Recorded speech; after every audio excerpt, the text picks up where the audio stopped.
The Hidden Story of Us, Book 2, Alignment and Interpretation.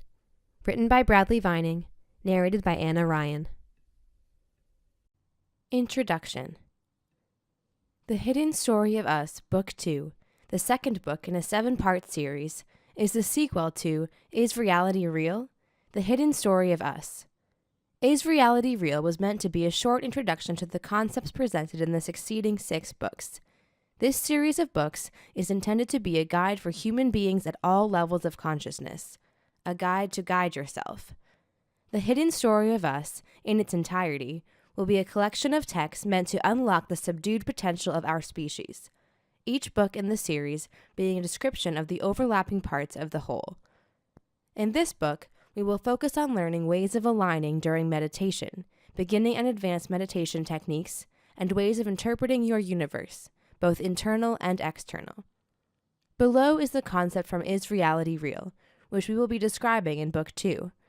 The stories contained in the different religious texts that currently exist are all the same cosmic story, but have been manipulated in a way to enslave humanity.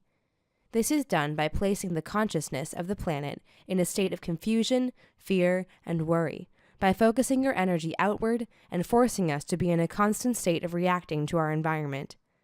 The human race has been lied to for thousands of years by every church, mosque, and any other place that tells you God is an entity outside of yourself.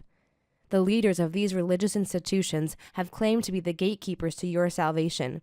If you come to them and pray to something outside yourself, you can take comfort in the idea that you will go to heaven or a paradise of some sort. We discussed the idea that we are a species of psychics that have been told we are victims of circumstance, when in reality, the thoughts we have are the very things that create the matter and the universe we live in. We, as a species, have the ability to experience anything we desire. We discussed how our thoughts are things, and how your emotions are the key to understanding and guiding yourself through the entire experience of your life. Unfortunately, for most people, they choose to suppress their emotions, hide from their feelings, and separate themselves from everyone and everything around them. When we do this, we are continually focusing on what we don't want, which causes us to align our individual realities into unfavorable experiences. This is what is called the law of attraction. The law of attraction is one of the 5 laws of the universe, and will be circled back to several times throughout this and subsequent texts. This book will be focused on how to align your energy with the life you desire, and how to interpret the information you are receiving from the universe. In this book, we will dive a little deeper into the cosmic story and how to fulfill the role you came here to play. Chapter 1. Characters in a Story. We all know how good it feels to flop down on the couch at the end of a long day at work, reach for the remote, and click through the channels on the television in search of the nightly entertainment. Depending on how your day went, you may be in the mood for different types of programming. If you had a bad day and need a good cry, maybe you'll watch Grey's Anatomy or This Is Us. If you had a good day, maybe you're in the mood for a comedy. If you came home angry, maybe you're in the mood to see something violent. We watch the stories which have the characters we identify with, the characters that have the same emotions we have. It helps us get through the crappy feelings, or hold on to the good feelings a while longer. In all of the stories we watch on TV, there is always a hero. You'll always find a character that perseveres through tough times and comes out the victor on the other side. We continue to watch these stories because we want to see someone like us win and come out the champion. We want to know it's possible. It gives us hope and something to look forward to. We've all heard sayings about being the hero in your own story, but how are we supposed to do that when everything is so damn terrifying? How are we supposed to live a life where we throw caution to the wind and trust our instincts? With all the danger in the world today, it's just not safe to take any risks. It's best to just hold your place and hope nothing bad happens. What if you could treat your life like it was a movie and write the story you would like to experience? What if you could simply decide nothing bad was going to happen to you anymore? What story would you write? How many risks would you take in your story if you knew the outcome in advance? I would imagine you would live your life very differently. The truth is, we are all similar to characters in a movie. We have the ability to experience whatever we want. In fact, we do it every day, every hour, every second. The universe is always bringing you more of what you focus your attention on. The tricky part is understanding how it all works. We tend to focus our attention on what we can see and hear happening in front of us at any given moment, or whatever happened earlier in the day. Everything is a happening. Alan Watts once said, "Everything is a happening, and all you're doing is watching." I have a sticky note type of app on my cell phone containing only that quote. It has helped me get through some of the most high-pressure situations of my life, on the winning side of what would have been several incredibly powerful shitstorms. When you react to any situation in your life from a state of fear, you will only draw more fear into your life. When things get a little scary for me, or when something bad seems to be happening, I remember that thought. Everything is a happening, and all you're doing is watching. Every time I read that quote, I'm reminded I'm here to play a role I agreed to before my birth. I'm here to fulfill a plan that I set in motion. Once I remember that, all the scary things disappear. I remember I'm simply experiencing something because the universe is showing me the experience I've drawn to myself. I remember I've been through some pretty crappy situations in the past. I'm always okay, and I will be again. And just like that, all the bad things seem to work themselves out. As soon as I quit fighting, there no longer appears to be anything available to fight. Time to relax. I've come to understand all this through deep meditation, over a very short period of time. I was on a journey to figure out how to navigate the world I was living in, and what I found was so far beyond the scope of what I thought was possible, I was bound by duty to attempt to describe it to the world in a way that can be not only understood, but used in your everyday life, to live the life you've always knew was possible, but always seemed out of reach. Most people have heard of meditating, but not as many understand the point of meditation. It's hard to make time to do something you don't see any value in, so it gets put on the list of things that people say I should do and shoved aside. I was one of those people until about 6 months before I wrote my first book. It was after about a week of intense meditation for about a half hour a day that the first book poured out of me over a period of only a couple days. I had years of information jumbled up and floating around in my head, and suddenly it all made sense. Suddenly, after I took the time to relax, all the confusion was gone. This is the intention here, to spread that feeling to as many people as possible. First, I'll start with some ideas for people who consider themselves beginners when it comes to meditation. And in chapters 3 and 4, I'll describe some ideas that may be a little difficult to achieve if you're new to meditation, but are easily achievable by anyone who intends to achieve them. Chapter 2. Beginning Meditation. The first thing you need to remember when meditating is that you cannot do it wrong. There is no way for you to screw it up, so don't worry about it. Trying to meditate while thinking about how you're not doing it right will prevent you from having any sort of success or feelings of relaxation. So when you begin, just relax, sit down, take a deep breath, and close your eyes. It's that simple. So don't make it harder than it has to be by telling yourself things like, "I'm too antsy to meditate," or "this isn't going to do anything." Every experience we have is a direct reflection of the thoughts we think. So don't defeat yourself before you start. It's a self-fulfilling prophecy.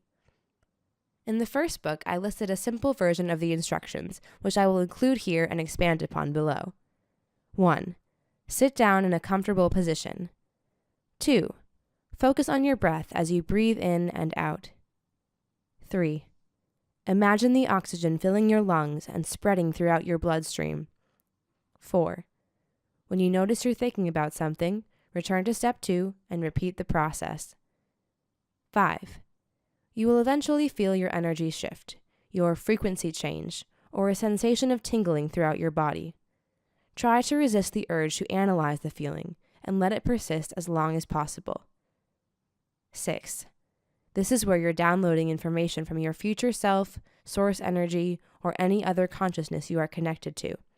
Depending on your focus, your intention, and your level of consciousness, you'll be receiving information from your support entities.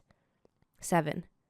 Let the info download in the form of vibration until you have an urge to complete the meditation.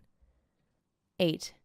Go on about your day, look through magazines, watch a movie, do anything you want. Just go out and give yourself an opportunity to be presented with inspiration. 9. When you receive the inspiration and you're aligned to it and don't ignore it, meaning you agree and enjoy the idea, you'll know what to do from there.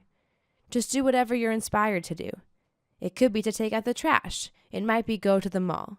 You are now guiding yourself through your life. If you are intending to see the inspiration for movement, you will see it. This is the overall idea of meditation. Remember not to analyze what you're doing. The goal is to shut all of your perception of anything outside your own consciousness. Turn off your hearing, your sight, your thoughts, any other sensors or senses you have, and clear your mind. You need to achieve a place where you are able to receive information. It's difficult to do that with your brain chattering and thinking about how you can't stop thinking. When you find yourself thinking, see the thought and release it by focusing back on your breath going into your lungs and the oxygen being dispersed into your bloodstream. Feeling the vibes. When the vibes are vibing, you'll know it. When they're not, you'll know that too. It's similar to the feeling you get at the dentist office, where they use nitrous oxide to numb you from the pain of the procedure. That feeling you have in your body of it being sort of floaty, twisty, and vibrating. This is the goal of meditating. To reach a state of turning off the perception of your body and returning to a state of pure consciousness. When you're no longer perceiving your outside world, the world you think is real, you'll finally have access to the world that is actually real. There is no limit on consciousness. It has no size, no shape, and no separation from anything else. Consciousness doesn't travel from place to place because it doesn't have to. Consciousness is everywhere, all the time.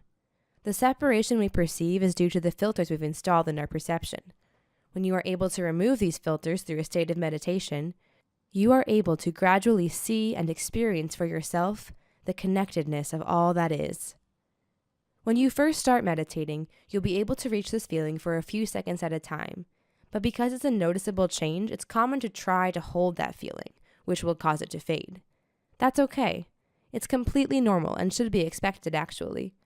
Connecting with your source is a gradual process, and it's done at whatever pace is required for your own personal level of consciousness. Over time, for me, it took a few weeks of meditating twice a day, you'll get to a point where you don't analyze it. You'll simply exist in that state of vibration. You'll have access to the entirety of the universe from that point, if you understand the communication process and how to interpret the information you're receiving. It won't come in a way that you're used to, but it will be clear that you're receiving thoughts and not creating them. That's when the real magic starts. There is a purpose to your life. We have all come into this reality for a reason. People have been searching for that purpose for a very long time. A lot of people seek guidance from others in hopes to find their true purpose here, not knowing why they are constantly feeling like they're just wasting time or wasting their lives working too much.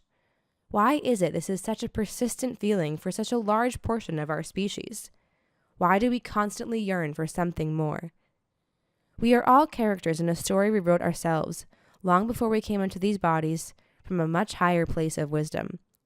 When you open yourself up to the universe will show you the way to achieve everything you came here to do. You can call this whatever you wish, but I, as do many others, call it following the white rabbit, because that's the best description of what's really happening. You have to release control of what you think will happen, release any fear of consequence, trust your instincts, and just follow the signs. It's time to remember who you are and why you're here. Relax and allow your life to unfold. Following the rabbit. Intention is the key to following the rabbit. During your meditations, while in a place of deep relaxation, all you have to do is clearly state your intention in thought. The key is to not be too specific in stating your intention. If you intend on making $1 million, your possible paths to follow are far more limited than they would be if you simply intended to have a large amount of resources and never worry about money again. Placing limits on your intention is the same as putting up a fence along one path. Whenever you're working from a place of limitation, you're putting yourself at a disadvantage. Instead of thinking, I want to win the lottery, think, I'm ready to live in the abundance of everything I desire. Instead of thinking, I want to get the job at the place I applied to, think, I'm ready to receive the job that will be perfect for me. Instead of thinking, I want to date that person I've been thinking about, think, I'm ready to meet the perfect partner for me. The idea is to remove the thought that you know what's best for you. You may or may not know what you want, But if you would like to find the path of least resistance to the life you want, it's much easier to let yourself be shown the way, instead of blindly picking a route based on the world you've been perceiving. It's no different than saying trust in God and have faith in His wisdom, except you are God, and it's your wisdom being given. Remember that always. You are a portion of the only energy that exists. When you stop fighting yourself, you'll finally be able to experience the experiences you came to this dimension to experience. The Flash. When following the rabbit, you'll receive inspiration from what may seem to be random things. You may receive a simple thought like, go take out the trash, or go get some groceries. It may be a more defined inspiration like, invest in that thing, or go help that person that looks like they need help. Whatever the inspiration looks like, after a while, you will be able to differentiate between when you're receiving an inspiration or a thought, and when you're trying to force something into being. Whenever you force yourself on any energy, it will respond in kind. The key is to stop fighting your surroundings and swim with the current of your life. We all fight against our surroundings in one way or another by trying to control our present due to fear of one possible future. Out of the infinite ways any situation can work out, when we analyze a situation from a perspective of fear, the only possible futures we have available to our perception are scary ones. So, when we have opportunities for growth in our careers, or when someone is offering to help us in the exact way they've been asking for, our fear of the future causes us to avoid the opportunities provided by the abundance of all that is. How it happens. You're weak with meditation. If you find yourself having the urge to do the dishes, then get up and do the dishes. While you're doing the dishes, you may notice a part of the faucet that you've been meaning to fix. So you get in the car, go to Home Depot, and buy the part you needed for the faucet repair. On your way out, you run into an old friend and strike up a conversation. The two of you talk about the good old days for a minute, then he mentions a party he's having on Saturday and invites you to come. Your first thought is to find a way to decline the invitation without hurting his feelings. But then you decide to follow this opportunity the universe has placed in front of you. It's currently Tuesday, so you have several days available to be nervous about attending the party, but instead, you meditate every day. During a state of meditation, you focus your energy with thoughts like these. Tuesday, I want to have fun on Saturday. Wednesday, I want to meet someone special at the party on Saturday. Thursday, I want to meet people that will further my career. Friday, I want to relax when I'm surrounded by new people. Saturday, I'm going to have a lot of fun tonight. It's going to be life-changing. On you go to the party. You're a little nervous when you get there because you think, I haven't seen this guy in such a long time. I don't know who's going to be here. There are an infinite number of scary possibilities awaiting me on the other side of this door. But then you remember something. You think, I haven't seen this guy in such a long time. I don't know who's going to be here. There are an infinite number of amazing possibilities awaiting me on the other side of this door. So, you embrace this positive reality instead of the scary reality, and you knock on the door with confidence. The door opens and you're greeted with a smile. Throughout the course of the evening, you meet two people that own companies who just so happen to be looking for someone to provide the services you offer. As you hand one of them your business card, you make eye contact with the person that just walked into the room. You are immediately drawn to each other, and you both make a series of awkward moves across the room and are finally face to face. For the next 2 hours, no one else exists. You both sit in conversation, completely engulfed in the words of the other. The newest focus of your attention asks if you would like to go home with them, and against your first instinct of take it slow, you decide to go for it. You end up having the most incredible night of passion you've ever experienced and fall asleep in the arms of someone you felt an immediate connection with. If you hadn't been in a place of awareness and receiving, you wouldn't have done the dishes at the exact moment which you did. You wouldn't have been at Home Depot when you were, because you wouldn't have been in the mood to deal with fixing the faucet. Let's be honest here. There's a reason it's been broken for as long as it has. Without placing yourself in a place of awareness through meditation, you would have never ended up at that party and would have missed the exact experience you've been wanting to have. You would have missed the experience the universe has been trying to give you because you were unable to get out of your own way long enough. This is obviously only dramatization, but it is a description of two possible realities that you are able to choose to experience. It's not a lottery system or some sort of random chain of events. The variables may appear to be random, but all the stars are ready to align for you if you are ready for them to align. It's as simple as that. Chapter 3. Next Level Meditation. After a while, you'll get the hang of meditating and should start to have some sense of control over the depth of the state. Over time, you'll develop the ability to get deeper and deeper into your consciousness, to a point where you can actively interpret the data and have what can be described no differently than having a conversation with yourself. In reality, what's happening is exactly that. You're able to ask questions and have them answered from a source that you have come to trust, a source of pure consciousness without judgment or ego. That source is you, your higher self, God, Bill, Dave, or whatever you want to call it. Some people call it guardians, others call them angels, others call them ascended masters. There are different levels of consciousness that you can receive guidance from, but at the end of the day, they are all you, and you are the only thing that exists. This chapter is going to attempt to assist you in making that connection. I'm going to attempt to describe some possible ways of connecting to your higher self. It's not what most would imagine it to be, because it's a multidimensional concept. I'm hoping to add some ideas to your universe to assist with understanding the process. Making a connection. Making the connection with your higher self is only possible if you believe it's possible. Only then will you be able to decipher between the thoughts you have and the thoughts you receive. If you believe you can communicate with the higher version of you, the source of you who has experienced all there is to experience, the doors will open all by themselves. You won't even have to reach for the knob. Like Morpheus says to Neo in The Matrix. When asked if he is saying Neo can dodge bullets, Morpheus responds by saying, "I'm saying that when you're ready, you won't have to." In the same way, when you are being led through your life by your higher self, you will no longer find yourself in situations that don't benefit you in some way. Even when things look like they are taking a turn for the worse, you'll come out okay on the other side. You'll be able to release your fears one at a time, even your fear of death. You'll be able to step into the life you have been dreaming of, the life that has been calling to you, a life with infinite possibility. You'll be able to access everything waiting for you to align to it, in what's been referred to by Abraham Hicks as your vortex of creation.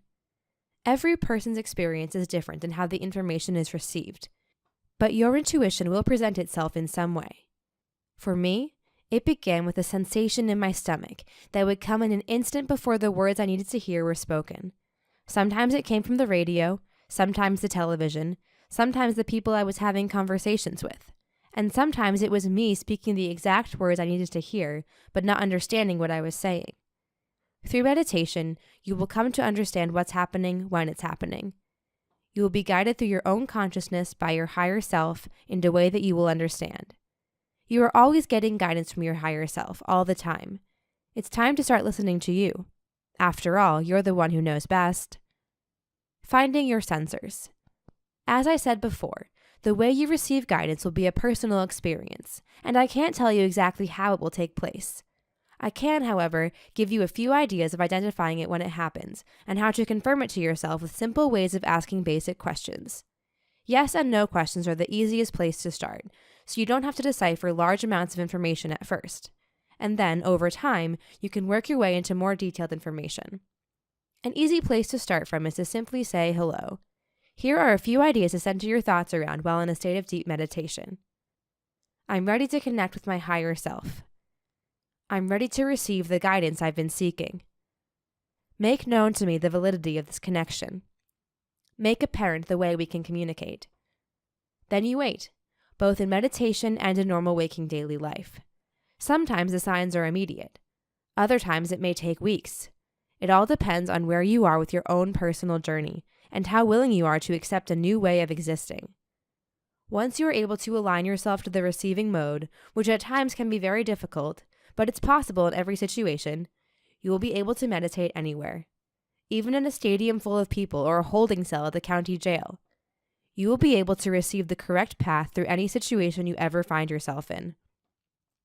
There isn't much need for me to give any greater detail on how to find your individual sensors, because they will make themselves known to you when you're ready.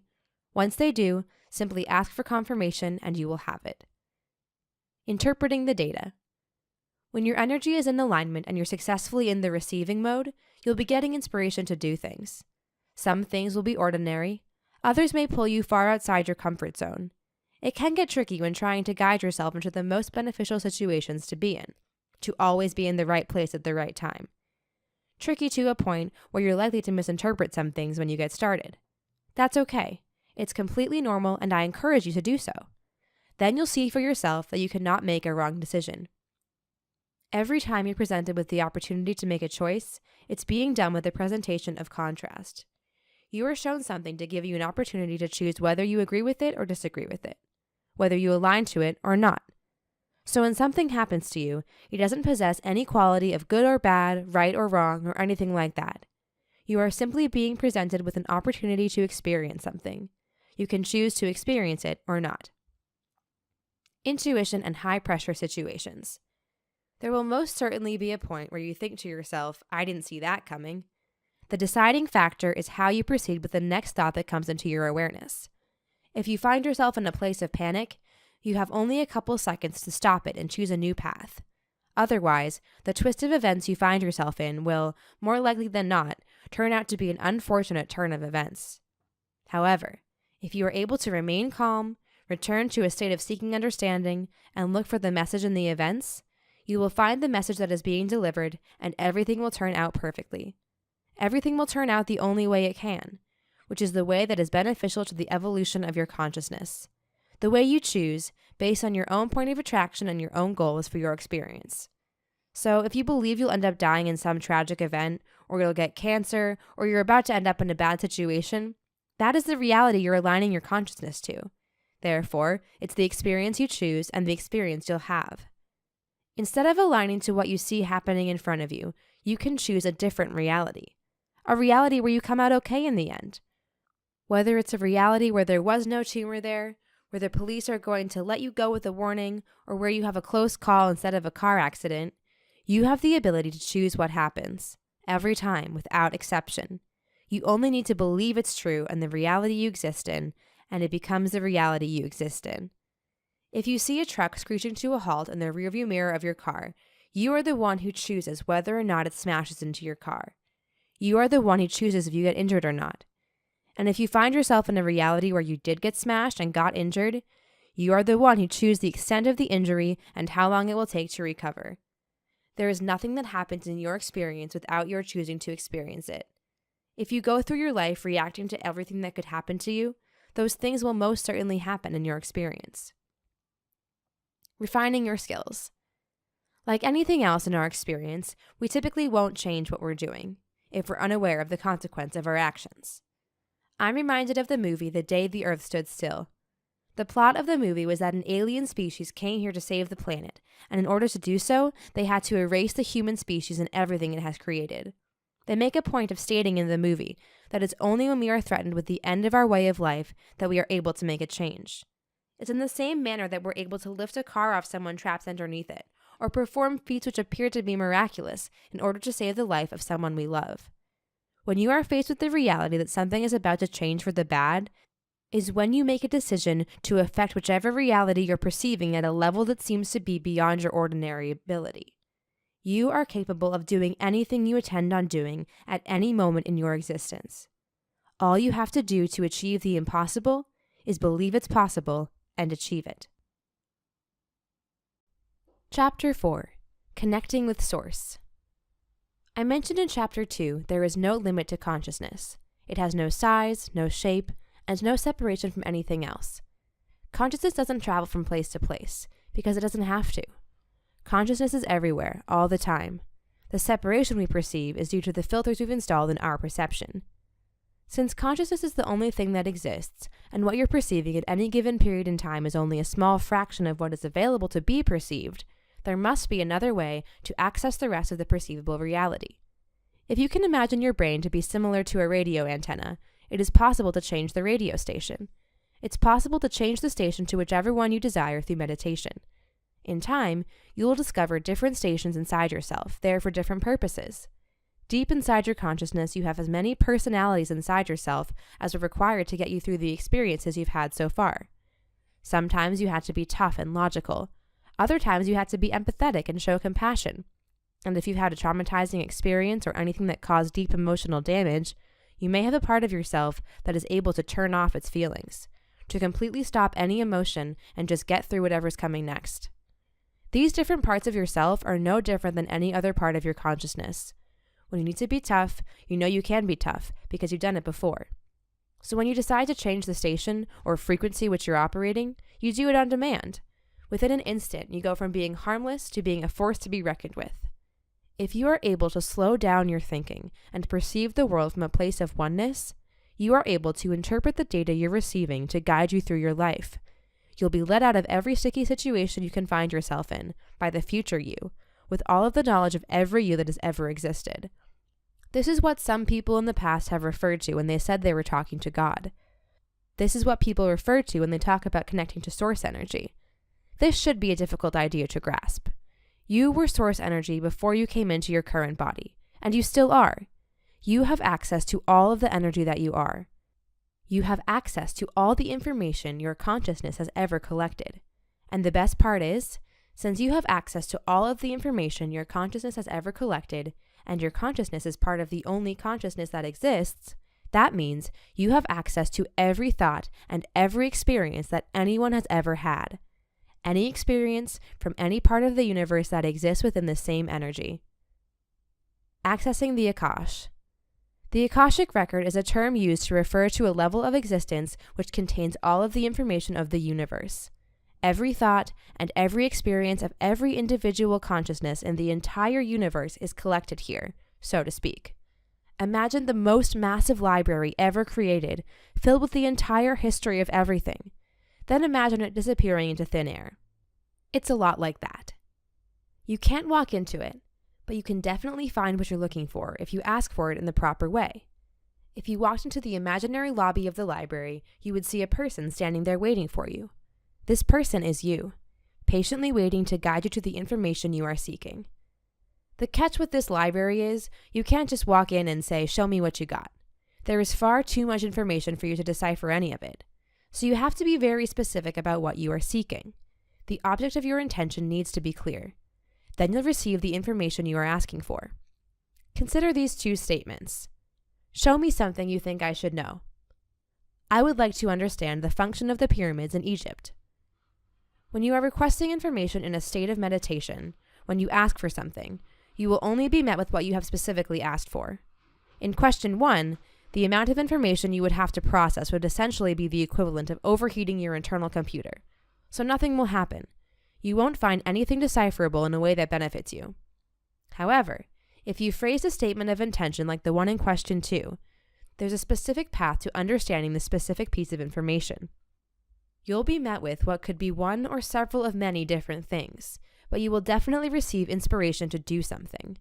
The information you seek is already available, in a way that you will understand it, right here in the third dimension. Someone has already spoken the words you need to hear, for whatever the situation you are seeking guidance to find.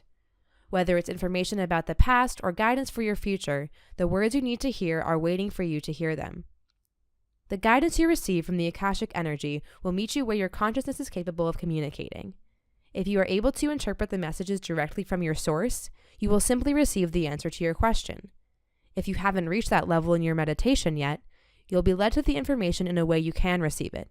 It may come out of the television, maybe the radio, maybe someone you live with will speak the words in a random story they are telling. The information will continue to present itself to you. You only need to be in a state of receiving the information. Otherwise, you'll miss it completely.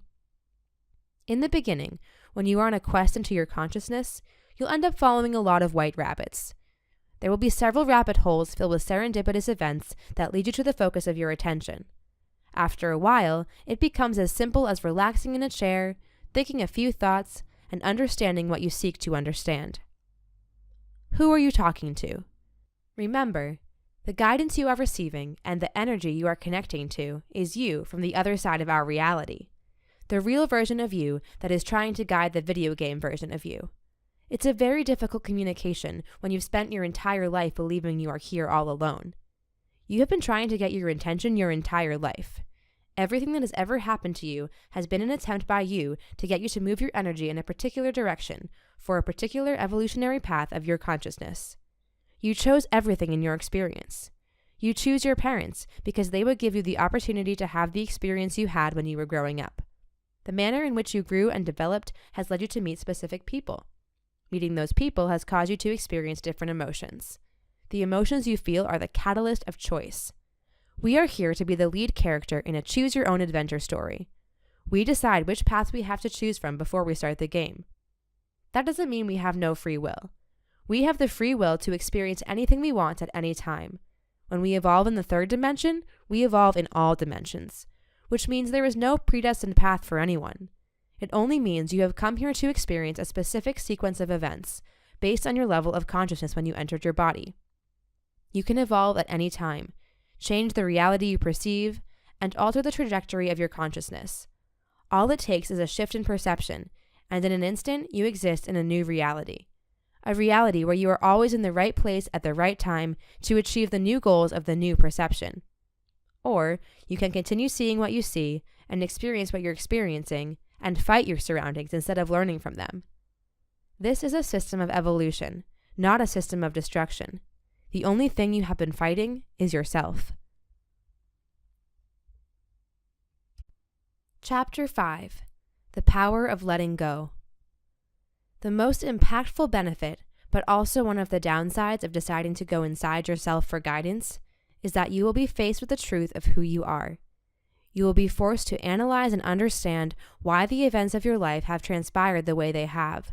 And depending on your past experiences, your ego may need some adjustment in order to understand completely how you have been creating the experiences you've been creating.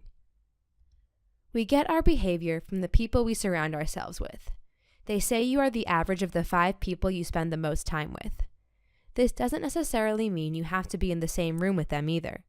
For someone that watches horror movies all day, their thoughts will be far different than someone that watches shows about unicorns. So it really doesn't matter about the 5 people you spend the most time with. What's important are the 5 ideas you spend the most time hearing and thinking about. If you are interested in evolving, you're going to have to be willing to let go of the belief systems and ideas that have brought you to the place you currently exist in. You must be willing to shed the illusions that you have created in your own mind and admit that you may have misinterpreted things in your past. Letting go of old ideas. Einstein said, "We cannot solve our problems with the same thinking that created them." This is the idea I was referring to above. You now find yourself reading this book. It's full of ideas that most people will say are the product of an overactive imagination. But you continue to read because you're aware that perhaps you have been missing something. That's all that's required of you. To be open to the idea that you missed something. Open to the idea that maybe you could have made different decisions, from a different perspective, and experienced a different result. It's hard to understand how you could have been wrong when someone else points it out to you. We have a tendency to be defensive and protect our point of view from anyone wanting to attack it. So when you stumble upon your faults through your own self-exploration, you may have the initial desire to fight off the information you're seeing and remain firmly planted in your reality.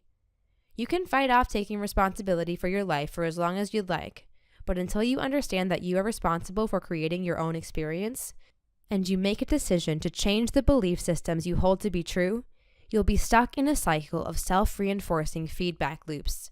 You'll be stuck until you decide not to be. Underlying beliefs versus foundational beliefs. Everything we experience in our lives is a product of what we believe to be happening. We see what we think is real, and the beliefs we hold are the ideas that shape the very world we perceive. So how do we know what to believe and what not to believe? Our parents do a pretty good job of telling us what's real and what's not. So do the people we spend time with and the people in the society we live in. Our individual realities are filled with other people's ideas. Ideas which we believe to be true because they fit the patterns of what we've experienced in our past. So, when you're ready to make a dramatic change in your life, the only thing necessary is that you change what you believe about any idea. Every idea you have is based on simple perceptions you have about your reality. In Is Reality Real?, I described how the idea I had that I would always be broke, but I would always have the money to pay for the things I had to pay for, always proved to be true. Every time I thought I was onto something with a new business idea or a new career opportunity, I would sabotage it with my own perception. I would seek out the things to verify to myself that I was being wronged somehow. I would find them every time I looked for them, and I would act accordingly, inevitably setting fire to whichever relationship or reality I had just spent months building. The belief that I would always be broke made other adjacent experiences possible, and inevitably brought them into the reality I was experiencing in full bloom. Here's a breakdown of how it works. 1. The idea of always being broke made it acceptable to make no effort to save any money. 2. Not having a savings account made it easier to spend every dollar I had on impulsive things to make the experience of being broke a more enjoyable one. 3. Once I spent all my money on the new shiny object that I thought was important, I would show other people my shiny new object. 4. The people that I surrounded myself with think like I do, due to the law of attraction and the nature of people to gather with like-minded people. 5. When a group of people gather and all of them believe they will always be broke, the ideas floating around that atmosphere start with phrases like, "Too bad we don't have." 6. Next time one of us gets some extra money, we spend it on something cool, show it to all our friends, and repeat the cycle. This is the sort of self-perpetuating feedback loop that we create for ourselves. A system of stagnation caused by settling for what is instead of realizing what could be. No one can see a future they don't understand, and if you don't understand how you're creating your present, your future will never deviate from its current path. The idea that I believed I would always be broke was a very difficult one to process. It wasn't the only belief I held on the subject. In fact, it was only a symptom of a much larger reality I had been existing in. Another false reality which I had created all on my own. The underlying belief I was holding of always being broke was a symptom of the foundational belief I wasn't worthy. I wasn't worthy of good things. I wasn't worthy of being wealthy. I wasn't worthy of being loved or accepted. I simply wasn't worthy. It's an interesting experience when you start to shed your own perceptions. The hidden layers of ourselves we don't even know are there. We create all sorts of barriers and filters in our world to separate ourselves from everyone else. We're afraid of being vulnerable or taken advantage of. We're afraid of being hurt or experiencing pain or discomfort. So we continue to install barrier after barrier with every experience we have. All these barriers are a reaction to our environment. They're all reactions and choices made in fear. Unfortunately, due to the law of attraction, when you make a decision based in fear, you will be met with more things to be afraid of. Letting go of fear. So what would you do if you had no limits, if you had nothing to be afraid of? What would you do if you had the ability to experience anything you want without any chance of failure whatsoever? No chance you would lose money on the investment. No chance you would be involved in a car accident. No chance of being in any situation that wasn't beneficial to you. What sort of risks would you take? Would you even be able to consider them risks at all? If you couldn't fail, is there a risk? The possibility of this reality is as real and as available to you as the reality you currently inhabit. All of the dangers or pitfalls you worry about in your everyday life don't have to be worried about. Everything will always work out the way you believe it will. The hard part is believing in yourself. The hard part is knowing it's always going to work out. In the face of the most tragic situations, you can walk out unscathed every time if you believe it's possible. Sounds pretty good, right? So how do you get there? How do you find this inner place of knowing? How do you shed all your fears like an old coat and take control of your reality? You don't. You don't take back control of anything. In fact, you need to do just the opposite. You need to release control of the things you're scared of. You can begin the process of releasing control one idea at a time through a combination of meditation and following the white rabbit. Letting go of control. When you go to a theater to see the newest movie you've been anticipating, you don't go in with any expectation of being able to dictate the events of the movie. You don't assume the movie will change based on how you think it should be. You just assume it's going to be a good movie and enjoy the show.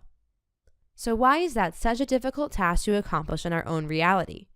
Why do we have the need to try to influence all the events of our lives in the direction we think is best?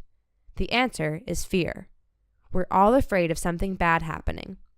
So, the basic idea of letting go of control is as simple as treating your life like it's a movie. That doesn't mean that you have no influence over what happens. It simply means that you stop trying to write the script of your movie. Set the intention of the experience you desire to see unfold, and then let it unfold. It's like a choose-your-own-adventure story, where every time you make a choice because you're scared of something bad happening, something bad will happen.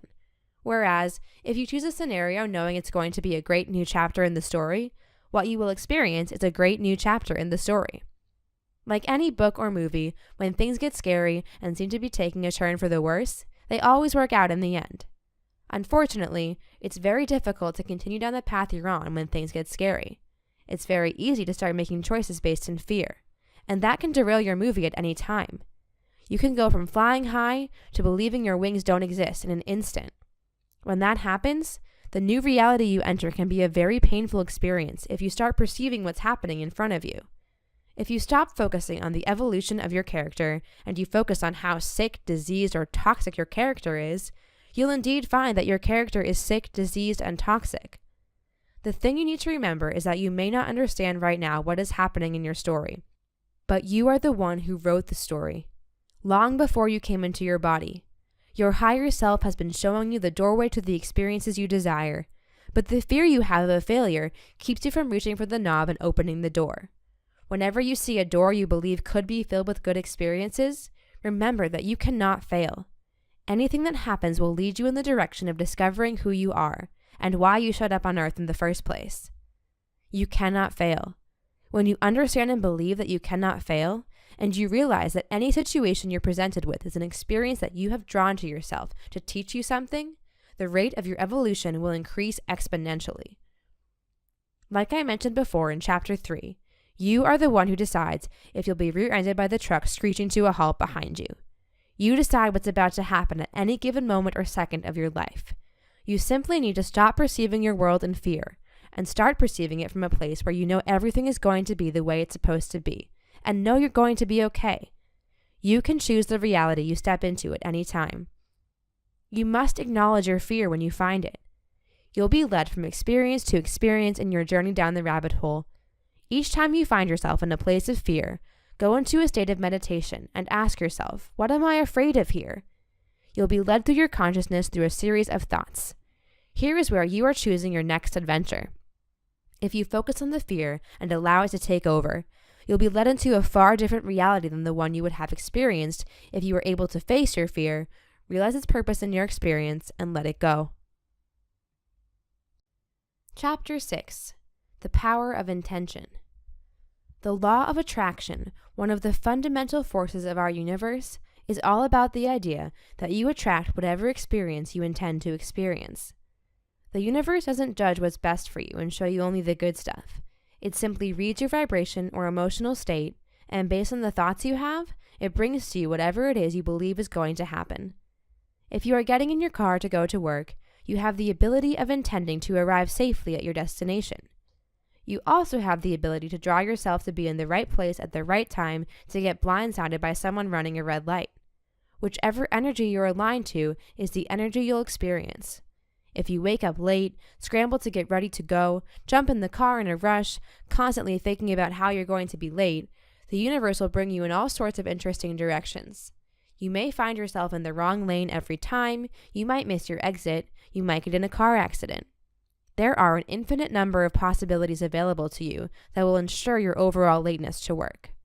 However, we're all aware of the amount of time it takes us to get to work. So if you know you're going to be late, it's very difficult to perceive something different that would allow you to get to work early. So don't. Don't try to change what is. Just accept what is, remain calm, know that when you get in your car, you will arrive safely at your destination. Know that when you hit morning traffic, you'll always be in the lane which is moving the fastest. Know that when you arrive late to work, it's going to be okay, and no one will even mention it. Now, in both of these scenarios, you arrived at work late. The difference in the two was your emotional state. Your emotional state being in panic and frenzy only made it worse. When you were calm and collected, everything worked out perfectly. It could be called an enjoyable experience even, depending on your perspective. A logical or skeptical mind would look at the two comparative series of events and claim this is a simple product of being able to process information more clearly when a person is calm. They would claim there is nothing magical or mystical happening here. I would respond by saying while your argument is correct, your conclusion is false. This is all a simple product of being able to think clearly when you're calm. That's exactly my point. Intention is the key. Setting your intention for any situation is a little tricky, but not complicated. The overall trickiness is due to the wording you must use to accomplish the results you wish to experience. As human beings, we have a tendency to want to know what's about to happen. If we can determine what's going to happen based on our intention, then why wouldn't we want to fulfill every dream we've ever had? Why wouldn't we want to set out on the journey we think would be perfect for us? Well, you can, but it's not exactly how you would think it's going to happen. The key is to set your intention in a way that leaves available as many adjacent possibilities as possible. When you define in your intention where you're going to go, who you're going to meet there, and how the interaction will take place, you create a very narrow pathway through a tunnel of reality that is filled with possible roadblocks. Roadblocks which can certainly be navigated around with enough alignment, but the overall probability of your success will be greatly diminished when you actually perceive the roadblocks. When you perceive the wall, it's there to stay. Only when you perceive it as a door will you be able to walk through it. You don't have to know how the door opens in order to open it. You only need to have faith the door will open, with no control of how it opens or when it will open. When you set your intention with no control over the outcome, with no control over how things will take place, then the trip down the rabbit hole gets fun. Then you can start choosing some new adventures for your story. Setting intention. When I first started the exploration of my own consciousness, I had the opportunity to take a trip to Morocco and spend a month living in the mountains above Chefchaouen. This was the first time I had ever left the country, and I had no idea what to expect. While I learned a lot on my trip there, the most interesting part of the experience was the first of 2 connecting flights on my way to Casablanca. I had a 17-hour layover in Istanbul, Turkey. I had no idea what I was going to do in an airport where I didn't speak the language for 17 long hours. I had recently been introduced to the law of attraction and was new to setting intention, but I gave it my best shot. I was in the shower one morning, stressing out about the long flight and the 17-hour layover, when the feeling came over me. I stopped the chatter in my mind, stood up straight, and said, I intend to have a pleasant flight to Istanbul. I don't want to sit in the airport alone for 17 hours, so I intend to meet someone who will provide me with an interesting conversation. That was it. I was calm, and I didn't stress out about the flight for a single minute after that. Anytime I got a little worried, I remembered it was going to be a pleasant experience, and the worry went away. The trip to Morocco was a business class flight, so I was able to lie down and relax. I'd never flown anything but coach, so I wasn't expecting that. I realized my fear of having to endure being awake the entire time was unfounded, because I had plenty of space up here. There were 2 seats on either side of the plane, and next to me was a Turkish woman in her 60s, flying home from Hawaii to Istanbul. After the flight took off, we struck up a conversation that lasted the entire flight. We talked about her family, what they were doing in Hawaii, and all sorts of other things. She asked me about what I was doing in Africa, and I told her I was going to visit a village and see if I could help. When we got to Istanbul, she invited me back to her house for the night and told me her driver would bring me back to the airport the next morning. I was floored. I couldn't believe what was happening. 3 days prior, I spoke out loud my intention of not wanting to spend the night in the airport in Istanbul, and suddenly I didn't have to. I also said I wanted to meet someone who would provide an interesting conversation, and that happened too. I had no idea I was going to have the opportunity for a guided tour of the city on my layover, provided a place to stay in a beautiful multi-million-dollar house where I could see Asia across the water. I had no idea I would be staying in a place where the housemaids would wash my clothes, cook dinner for me, and even breakfast. They even drove all over town looking for a charger for my phone because I forgot mine in California. After a beautiful evening with beautiful people, I was promptly delivered back to the airport in time for my flight to Casablanca. I tried to view that sequence of events from every angle I could, and it all came back to the same place. There was no way any of those things could have happened if I wasn't open to the possibility of them happening. If I stayed in my normal frame of thought, which was stay away from everyone, I wouldn't have even left the country in the first place, let alone go with a random stranger in a foreign land and hope I don't get kidnapped. The fact of the matter is, if I hadn't been expecting a good experience, odds are I wouldn't have been in the frame of mind to have a good experience. There is nothing magical about it. It's an observation everyone can agree with. However, there is more going on behind the scenes than you think. There are no coincidences in our universe. Everything is tied to everything else. As I stated my intention into the atmosphere, that triggered the idea in the beautiful soul from Turkey to book her flight home and choose the exact flight she chose. Everything that took place from there was a melding of the 2 realities her and I were searching for. We were drawn together by the law of attraction, based on the intentions we held. Guiding your own experiences. When you become aware of the energies involved with our experience, you'll inevitably start paying attention to and learning from your emotions. Once you notice how feeling angry only brings you more things to be angry about, you'll stop believing you have to be such a dick because that's the way you are. Excuses like that dissolve almost immediately when you finally notice the repercussion of your own energy and how it affects everything around you. Creating your own experiences and guiding yourself to find them should be a fun and exciting thing. If you think about your future with all your thoughts filled with worry and fear, that's what you're going to experience, every single time without exception.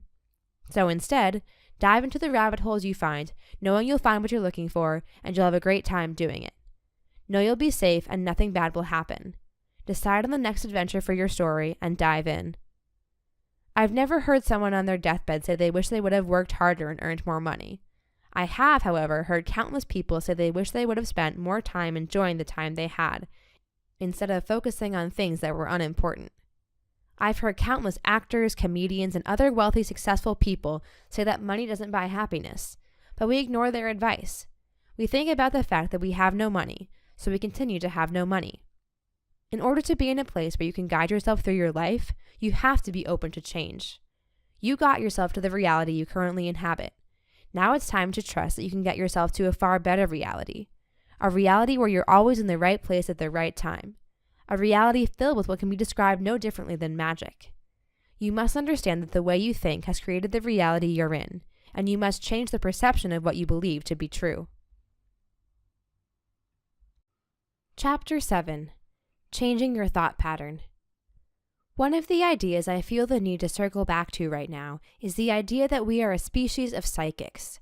You are like an emotional antenna. The emotions you feel will be broadcast from your antenna all day, every day, while in a waking state of consciousness. While you are constantly broadcasting your signal, you are attracting things into your experience with the same energy frequency as the one you're broadcasting. Your feelings and emotions are a response to defined beliefs we hold in our consciousness. The beliefs you hold are like giant walls around your reality. They shape all of the boundaries and limitations that you experience throughout your life. In your everyday life, you are offered on a constant and unending basis the opportunity to examine your beliefs and change what you believe to be true. You are given that opportunity by being presented with contrast. You are guided through your own thoughts intuitively by your own innate ability to decipher energy. When you see something, it triggers an emotion. The emotion you are experiencing is the universe showing you what you believe to be true and giving you the opportunity to change that particular belief. Every thought we have creates the new reality in which we inhabit. Naturally, once you get to a certain point on your spiritual evolution, you'll stop ignoring your feelings and emotions, and you'll pay much closer attention to the thoughts you allow to float around in your consciousness. Limiting thought. Limiting thoughts are easy enough to identify when they happen. Anytime you hear yourself thinking with terms like, I can't do that because, or that's not possible because, basically, anything you say next is the limit you've placed on your reality.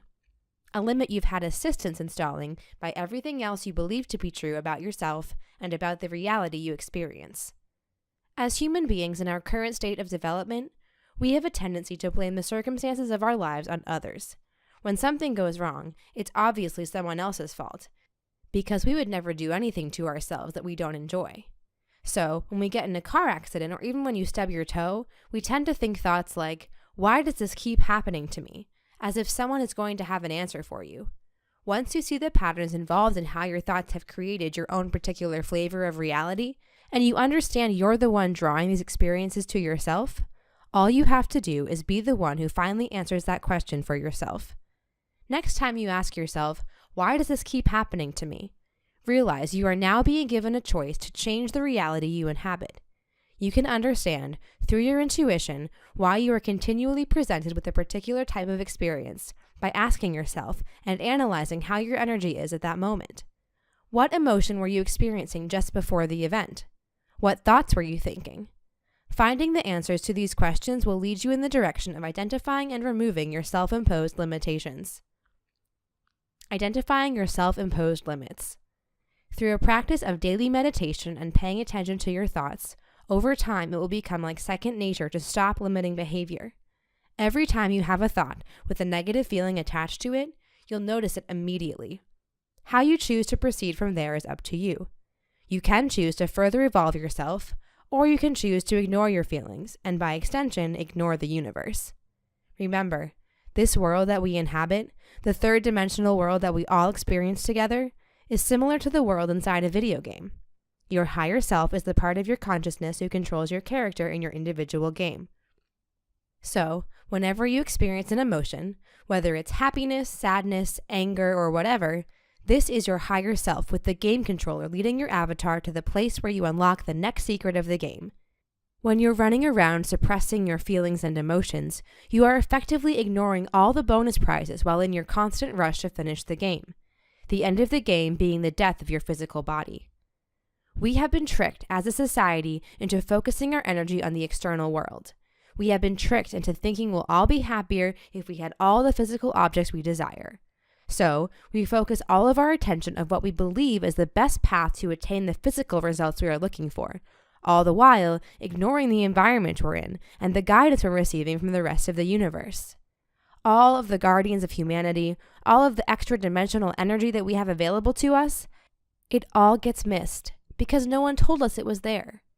There is really no way of describing what it feels like when you gain the ability to identify and release the limits we place on our own realities.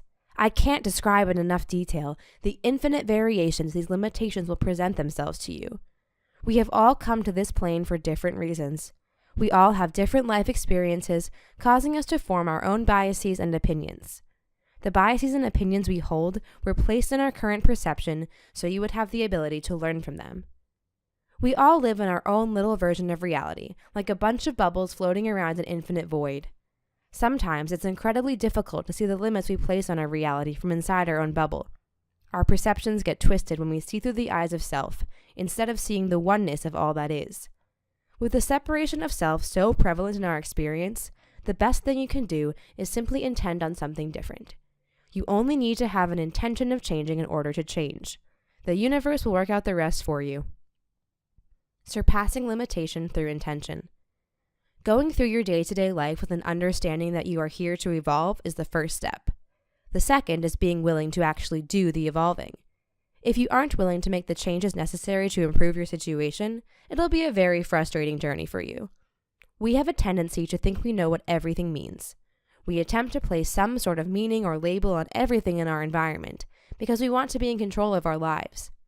We want to plan our future so we can avoid any roadblocks or pitfalls along the way. The easiest way to evolve your consciousness is to simply decide to do it. The rest will work itself out. Like I said before, once you set your intention and decide on a new reality, all the work is done. The only thing left is that you align your energy and expect to receive it. You don't have to do all kinds of work or research on your next move. You don't have to take any risks. Just wait for the inspiration to do something and do it. So, how do you align your energy to the receiving mode?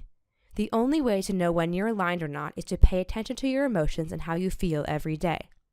Care about how you feel. I know most of us go through our lives every day thinking it doesn't matter if we get angry or if we're a little grumpy every day. I most certainly felt like that anyway. It didn't matter how you tried to spin it, I just couldn't see the value in being happy. Not only that, I couldn't see any reason why someone would want to walk around with a smile on their face all day like some sort of goofball. I actually used to argue with people on the merit of being angry and skeptical. I tried to quit smoking for the first time when I first got out of the military. I was about 23 years old and getting all my health care through the Department of Veterans Affairs. During a routine checkup, I told the doc I wanted to quit smoking and asked him about Chantix. It's a prescription medication marketed as an aid to quitting smoking.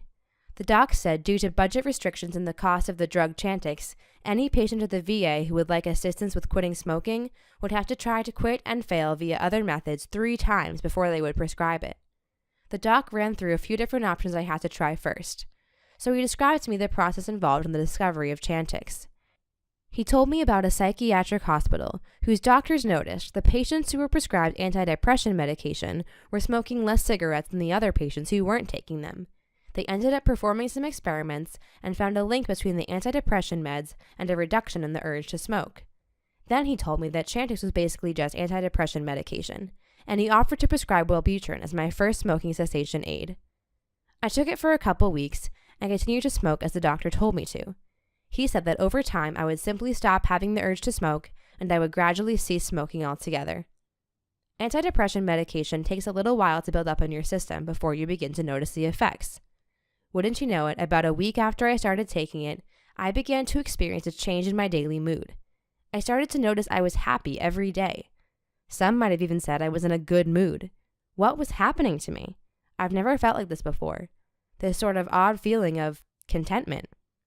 After about a week, I was walking around in a good mood and experienced a decrease in the number of cigarettes I was smoking on a daily basis. I felt so good about myself and how everything was turning out, it was obvious to me this was only going to be temporary. There was no way I could feel like that every day without taking the Wellbutrin, and I didn't want to take medicine that makes me feel happy anyway. I was fine being grumpy all the time. It's who I am, I thought. It was 10 years later I was finally able to quit smoking. I was watching a video explaining a new stem cell treatment for type 1 diabetes when I realized there was a possibility I wouldn't have to die the slow, painful death all of my doctors had been describing to me all these years. I realized there was a chance I could wake up one day completely disease-free, like it never even happened. With one thought, I was done. I quit smoking that day and never looked back. All that was needed was a switch in perception. Once I had seen the possibility for a different future, it completely changed my present.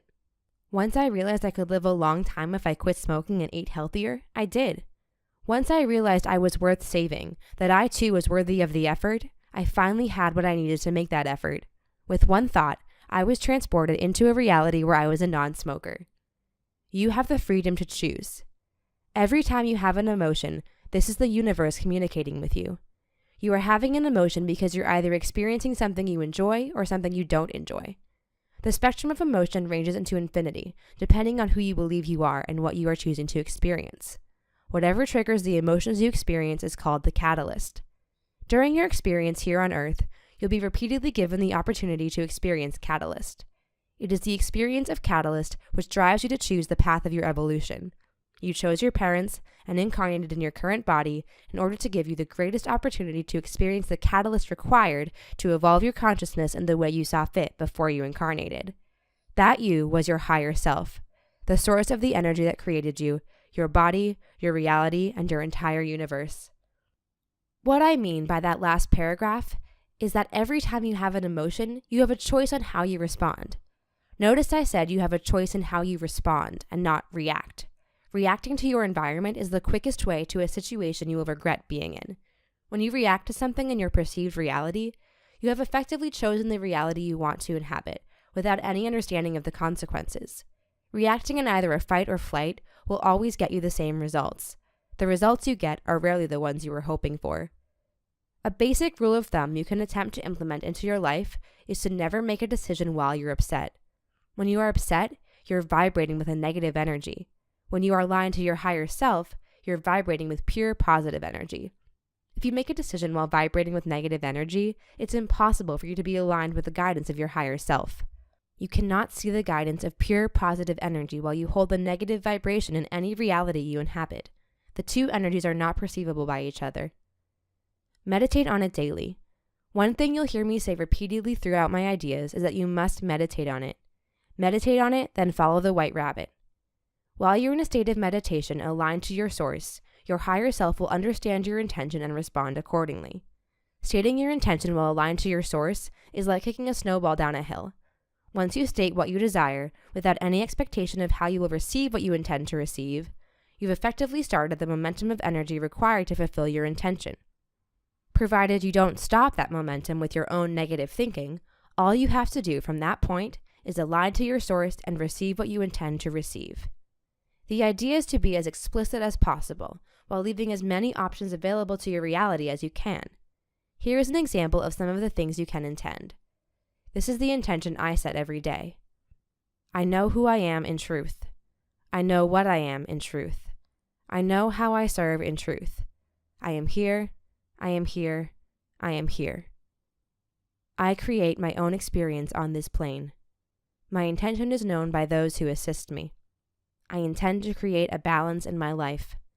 I intend to know when I am being presented with an open door to my evolution. I am aligned to the source of my consciousness. I am available to communicate with any consciousness that is willing to assist me in perfecting my alignment to source. I believe my body has no limitations on what it can do.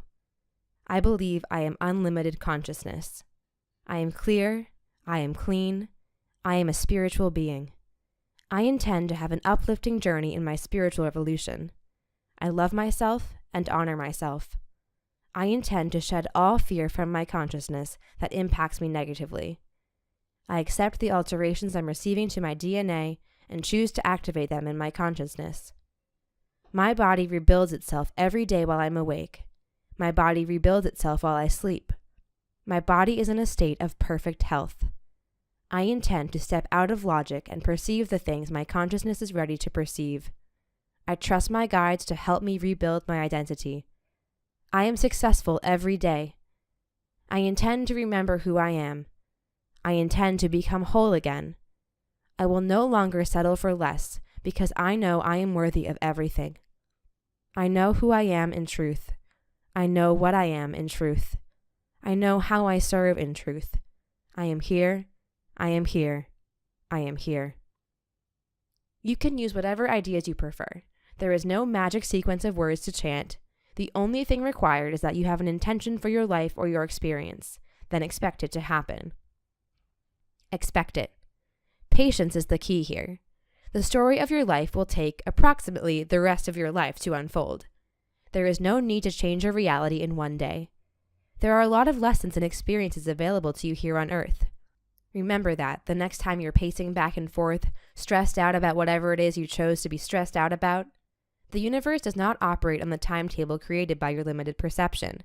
Sometimes, in order for you to align your energy to the receiving mode, you must be led through a series of events so you have the opportunity to change your perspective. You have to be willing to search within yourself and be willing to examine your emotions. The longer you fight off your emotions, the longer you're literally fighting yourself. Every desire you have ever had is available to you to achieve. You can release your fear of the unknown because you're the one who wrote and is writing your story. Make your intention clear to yourself, and it will be clear to all around you. Follow your inspiration to do what you enjoy. When you do what you enjoy, you are on the literal path of least resistance to the things you desire. It doesn't matter if you don't see how it's all connected yet. Keep following the white rabbit in search of the wisdom you have set before yourself, and you'll find it. When I intended to not sit alone in the airport in Istanbul, and instead find someone to provide an interesting conversation, I was expecting to meet someone in the lounge that I could hang out with. Instead, I was met with an incredible evening, which included a tour of the city, a shower, my laundry being done for me while I slept, and a beautiful dinner and breakfast. All because I expected something different. Chapter 8. Finding the Wisdom. When following the white rabbit, there are an infinite number of ways the universe will communicate with you. The variables involved in the communication are completely dependent on the vibration you carry, your own beliefs about what's possible, and the guidance you're seeking. What you'll be needing is inspiration, so you'll need a source for the inspiration to come from. This is the fun part. Like I mentioned before, true alignment to your source energy is the same emotion you feel when doing something you enjoy doing. When your attention is engaged, your consciousness is aligned with what you're focused on. So when you engage your consciousness in activities that make you feel good, that's the energy you're aligning to. So, what should you do to find inspiration? Honestly, it doesn't matter what you do. Just do whatever you're being moved to do. Do whatever you feel you should be doing. When you meditate, you shouldn't be using any timers or setting any reminders to let you know when you're done. Your meditation will be complete when it's complete, and you'll know when that is. When your instinct tells you you're done meditating, you'll already have an urge of what to do next. It may be to clean your kitchen. It may be to go wash your car. You may need groceries or toilet paper. You could get the urge to sit down with your computer and research that vacation you've been wanting to take. The possibilities are endless, and they'll always be there. Every time, without fail, you'll have an idea. Trust your intuition and follow the guidance of your inner self. You'll be pleasantly surprised over and over again. Everyone around you will start thinking you're the luckiest person around. But to you, what's happening is a far more incredible experience. These adventures are the best part of being human. The journey is always better than the conclusion. If you rush through your life focused on the goals without enjoying the journey, you'll miss out on the best part of the human experience. The writing on the walls. After a few weeks, if you've been intending on aligning to your higher self, you'll no doubt have been successful in having evolutionary realizations while following the white rabbit. If you've been using the information I listed in Chapter 7, then you've no doubt had some experiences that seem so far beyond coincidence, you're beginning to believe everything I've stated in these books could be true. The affirmations I use every day are designed to align my consciousness to what's been referred to as the Christ consciousness, which is, simply put, the ability to perceive the connectedness of all that is. To perceive the law of one and the law of attraction on an ever-evolving level, constantly building my awareness. At some point, if you continue to use those affirmations in your daily meditation, you too will perceive the things you're currently not seeing. You'll realize the things you've been missing that surround you every day. You'll see how you've been the creator of your entire experience and your entire reality. You'll also understand how to create any reality you desire. You'll begin to understand energy in a way that, to most people, seems impossible. The universe will communicate with you through synchronicity. What that means is, you'll seem to be in the right place at the right time. The better you get at following your intuition and guidance, the more often synchronistic events will happen. You'll have a thought and the phone will ring. On the other end will be the opportunity you've been waiting for. Or the second you make a decision to eat that donut you've been staring at, you'll hear a voice from the television say, "Why do you keep doing this to me?" Seems like a stretch of the imagination, but that's how it works. You made the decision to eat the donut at the perfect moment to hear the statement come out of the TV. Like you had a thought implanted into your awareness for the purpose of hearing the perspective of your body. This is the universe, your body, your higher self, God, or whatever you would like to call it. This is what people refer to as divine intervention. It doesn't always have to come in the form of some giant unexplained miracle. It's happening every day, all day long. You just don't notice it because you're consumed with other things you think are more important than you are, like money. Long car rides while listening to the radio are good for this type of self-exploration. It's easier to communicate with the universe if you can hear the messages in your native language, instead of having to translate a series of psychic energies. Driving is a form of meditating in itself.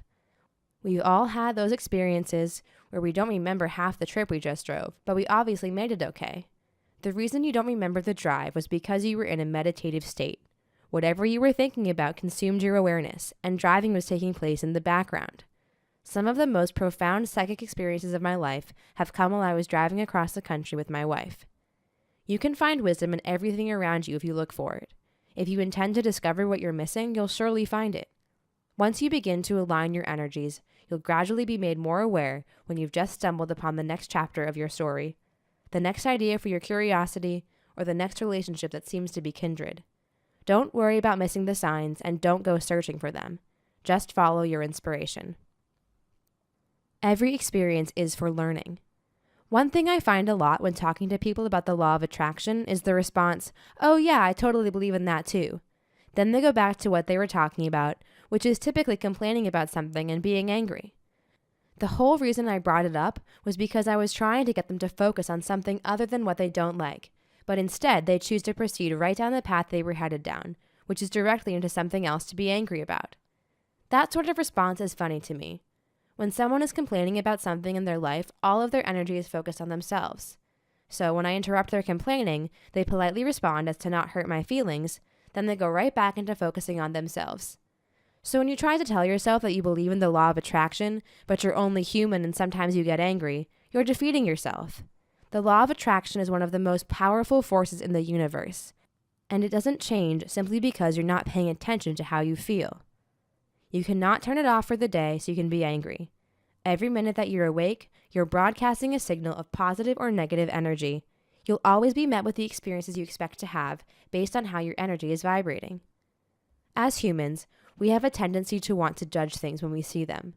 When we hear a rustling in the bushes, it's always been to our benefit to run when you don't know what kind of creature may be lurking in the darkness. They say the fight or flight response is a trait that evolved with us in order to keep us alive. So it's genetically encoded in our DNA, and it's a trait that all human beings share. The reason this is in our consciousness as a species is because it was a trait needed for our evolution. In order to evolve, you need to stay alive, right? Makes sense. It seems to be a pretty beneficial trait to have, seeing how it got us this far. There are a lot of traits you could end up with through either your DNA or through the influence of the people you surround yourself with. Like I said before, You had a plan for your experience before you came into your body in this dimension. Your mission is to remember that plan and carry out your part in the role you chose to play in our cosmic story. Based on the things you've experienced in your life so far, your consciousness has either evolved or devolved from the point it was at before you came into the system. You don't have a particular plan to follow in your life. You have the free will to choose what you want to experience at any time. If you come to a realization that you're going the wrong direction with something, all you have to do is stop moving forward. Stop aligning to an energy you know is no good for you. So, what I would like to propose to you is that you set the intention to be happy. I would like to propose that you stop trying to find all the things you want and instead focus your energy on finding the path to the evolution of your consciousness. When you focus on your own well-being, the well-being of those around you will be affected in ways which cannot be accurately described with words.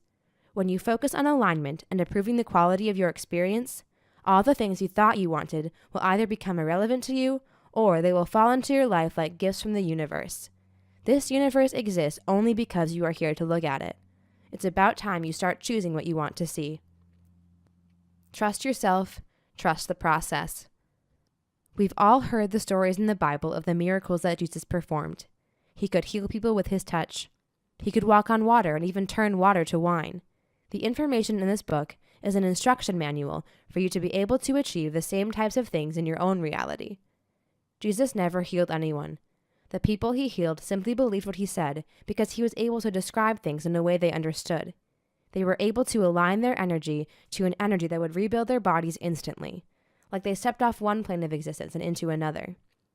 Everything that you think humans are capable of or not capable of is like an instruction manual that's been soaking in water. You can sort of make out some of the details, but the rest is all blurred and confusing. We have multidimensional DNA and the ability to upgrade and rebuild it on demand. All the fear we have prevents us from being the species we're capable of being. I'm asking you to trust your instincts and to know with every fiber of your being that you're going to be okay no matter what happens. You will always guide yourself to the place you need to be. You'll always have the thoughts you need to have when you need to have them. You'll always have whatever you need exactly when you need it. So have no fear. You are here, you are here, you are here. When you are aligned to your center and aligned to improving your own well-being, you effectively make your energy invisible to any other energy. Anything that's not in your own best interest or any energy meaning to do you harm will completely miss you. I've made the comparison before of the movie The Matrix. When Neo asks Morpheus if he can dodge bullets, and Morpheus responds by saying, "When you're ready, you won't have to." That's the idea. When you're aligned to your center, you'll never be in a situation where you'll have to dodge any bullets. If you do find yourself in a situation where bullets are flying, remember that you don't have to dodge bullets. You won't be in their path. Your higher self will guide you to where you need to be. The people that you surround yourself with are also part of your consciousness. So, as your vibration changes, the people you hang out with will also change. Some people aren't ready to evolve yet and will be stuck in their ways. So when you start to interpret their negative energy, they'll eventually either spend less and less time with you or change their beliefs about themselves and evolve themselves as well. So don't be upset if friends start to move away from you. These are the friends that have been holding you back. The friends that remain are the ones you could consider part of your soul group. Soul group. When a consciousness chooses to enter this dimension, it's done as a group. All of the incarnations of the group aren't done at the same time. It takes place in an infinite number of variations and will take your entire life to meet all the people you've agreed to meet. Some of the encounters will take 1 minute to take place, while others involve people in your immediate family. Each person you've made an agreement with prior to your incarnation. Each person in your system is led by their higher self to trigger the emotions required in the other to guide your decisions down a particular path. That being said, if you look back on your past experiences and re-examine all the times you think someone did something bad to you, you'll finally have an opportunity to understand why it all happened. Your soul group doesn't have a size limit. It's also not limited to the agreements you made before you incarnated. While you are progressing through the story you create for yourself, you will attract to you other people who are vibrating with the same energy. Your paths will align, and you'll both share in your evolutionary experience. It may be temporary, and it may be for the rest of your life here on Earth. Once you clear out the negative energy you currently have in your life, you'll no longer bring to you any more negative experiences. The amount of time it takes depends on how firmly you hold on to the beliefs you have developed. Each belief is the product of another belief. You'll have to unravel them in your own consciousness in order to evolve. Once you start shedding the layers of your own perception, the process will speed up exponentially until you're at a point where your consciousness can't continue and needs a break. At that point, you'll rest your mind and quiet your thoughts for a few weeks. During that time, you'll have all the thoughts necessary to understand everything you have just experienced in your last evolutionary journey. Then you'll be drawn to do it again. No different than Neo jacking into the training simulator and learning Kung Fu. It was such an incredible experience for him, he couldn't wait to learn something else. If you're able to keep up this cycle for an extended period of time, you'll find yourself in an amazing new reality filled with magic. You'll experience memories of things you don't quite understand, which feel like memories of lives you've lived in the past. When things get a little scary or you start to doubt yourself, your power, and your new reality, remember that you're always in the right place at the right time. You'll always have the right idea at the right time to do whatever it is you need to do. At some point in every human's life, we wonder why we're here. We wonder, what's the meaning of life? I will try to put this as simply as I can. The meaning of life is to experience all the things you desire to experience. Through having experience, you're able to choose the direction of the evolution of your consciousness. You create any reality you desire in order to give you an opportunity to make a choice which emotions you prefer to experience. You choose every experience you have based on your emotional state. I think that about sums it up. So again, I'll ask you to remember, if you pay attention to your emotions, you'll have the keys to the mint, so to speak. The emotions you feel are the universe showing you what you want or don't want. You have the choice from there to see something different, or keep staring at the things that make you vibrate negatively. Evolution is infinite. When you're choosing the story of your evolution, remember you're never going to be finished. The story will continue for as long as you want it to continue. So don't get frustrated and try to rush a particular reality into existence. You cannot align to something that you're not ready to align to. So, when you try to force a situation, you're attempting to control the outcome of the game, trying to cheat the system, so to speak. It just won't happen. Your focus on the lack of what you desire and the resulting emotions you experience will absolutely prevent you from alignment. No matter how hard you push, you will not get the results you're hoping for. Remember, time is a figment of our imagination, a conjuring from the limits of our own perception. The story we're all involved in doesn't have a timeline in the sense that you're familiar with. There are no dates involved with the evolution of our species. The deciding factor is us. When we decide to align our consciousness to what we want, instead of focusing on all the fear being pumped into our world on a daily basis through the media. When you surrender to all that is, you'll no longer have a fear of death. When you surrender to all that is, you'll no longer have a fear of losing loved ones. When you surrender to all that is, you'll always be guided to be where you need to be for the next chapter in your story. All that's required is that you stop trying to control how you get the things you want. If you want to be wealthy, stop being scared of the risk of failure. If you want to be healthy, stop trying to control which foods you eat and which ones you don't. If your body is in pain or obese, perhaps it's telling you to stop eating all the grains and sugar. Your fear of changing your habits is keeping you from hearing your body scream to you for help. It's showing you every day that you're out of alignment with what's best for you, but you persist in the direction of punishing yourself because you believe you're not worthy of being happy. So when I say surrender to all that is, all I mean is to stop fighting yourself. Stop trying to control everything. If your body is telling you to eat healthier food, perhaps it's time you start listening. You are worthy of having an incredible experience while you're here in this life. You simply need to realize it, and everything else will magically work itself out. There is no clock. Like I said before, there is no clock. Time does not exist. So be patient on your journey of self-discovery. It's normal to want to break. It's normal to feel the need to stop making decisions for a while and just exist. The worst thing you can do is push your consciousness past its limits. On a metaphysical level, you'll never be able to achieve a place in your consciousness you can't get back from. But if you get too freaked out to seek out the wisdom in your experiences, you could find yourself in situations you'd rather not be in, and your confusion will prolong the negative experience. Remember to place your intentions clearly through meditation, like you're ordering a sandwich at a restaurant. Then just sit back and enjoy the ride. Everything you've come here to accomplish is waiting for you to find it. The search is the best part of the game. Chapter 9. Preparing for Forever. Forever probably sounds like a long time. We see immortals in movies who live forever and dream about how awesome it would be to live a life like that.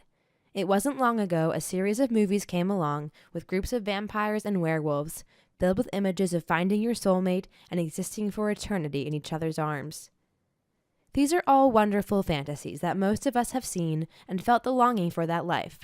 For a life filled with adventure where you would never die, where you have all the money someone would amass over a few thousand years. Unfortunately, when the credits roll at the end of the movie, we come back to the reality where we have to die at the end. Back to the reality where we've let everyone else tell us we're doomed to die and we believe them. What if we didn't have to come back from that reality? What would you do if you could live for 250 years? What if you could live for 500 years? How would you spend your life if you had the ability to live for 1,000 years? What if you could live forever? The aging of the human body is no different than anything else in our universe. We get old and die because we think we're supposed to get old and die. We incarnated into a system where the collective consciousness of our species is under the illusion that as time passes, it's a natural process for our bodies to deteriorate until the point of death. If we're lucky enough to die of old age, that is. If we get too distracted, there's always the possibility of being hit by a car or being diagnosed with cancer out of nowhere. The idea is quite simple when you think about it. When you're a child, you see the different sizes of the people around you. You ask about the people with wrinkles, and you're told they have wrinkles because that's what happens when you get old. When your grandparents die, you're told it's because that's what happens when you get old. So every day of our lives we get older, and we believe we're supposed to die when we get older. And poof, you're dead, just like you thought you were supposed to be. In truth, there is nothing natural about dying. It sounds a little harsh, but every death that happens on Earth is a suicide. Nothing can happen to you in your experience that you don't align your energy to. So when your body deteriorates and you die of the disease referred to as old age, it's because you were lied to, confused, and believed it was your time to go. So you go. You can choose a different reality. This doesn't have to be your future. Living in the now. So what does it really mean to live in the now? It's a catchy slogan I'm sure you've heard before. Most of us repeat it jokingly to our friends or family members when we see them stressing out about something. But do you have any experience living in the now? Can you remember what it feels like when you're here, in the now? When was the last time you weren't hoping for something to happen? When's the last time you weren't hoping something didn't happen? We all see the wisdom of not worrying about things we cannot change. So why do we insist on worrying about things we cannot change? What is it that keeps drawing us to worry about the future? With so many possible landmines that could show up in your path, the urge to try to plan every last detail of our lives is incredibly difficult to ignore. Difficult, but not impossible. And it gets easier as you train your brain into new patterns of thought. Training yourself to live in the now on a permanent basis is no different than learning how to type or learning how to ride a bike. It's a new skill that will probably not make much sense at first, but after a while you'll see how fun it is. In fact, you'll see how much easier it is to exist and enjoy your life once you're able to remove the need to worry every day. Like I pointed out before, time is a figment of your imagination.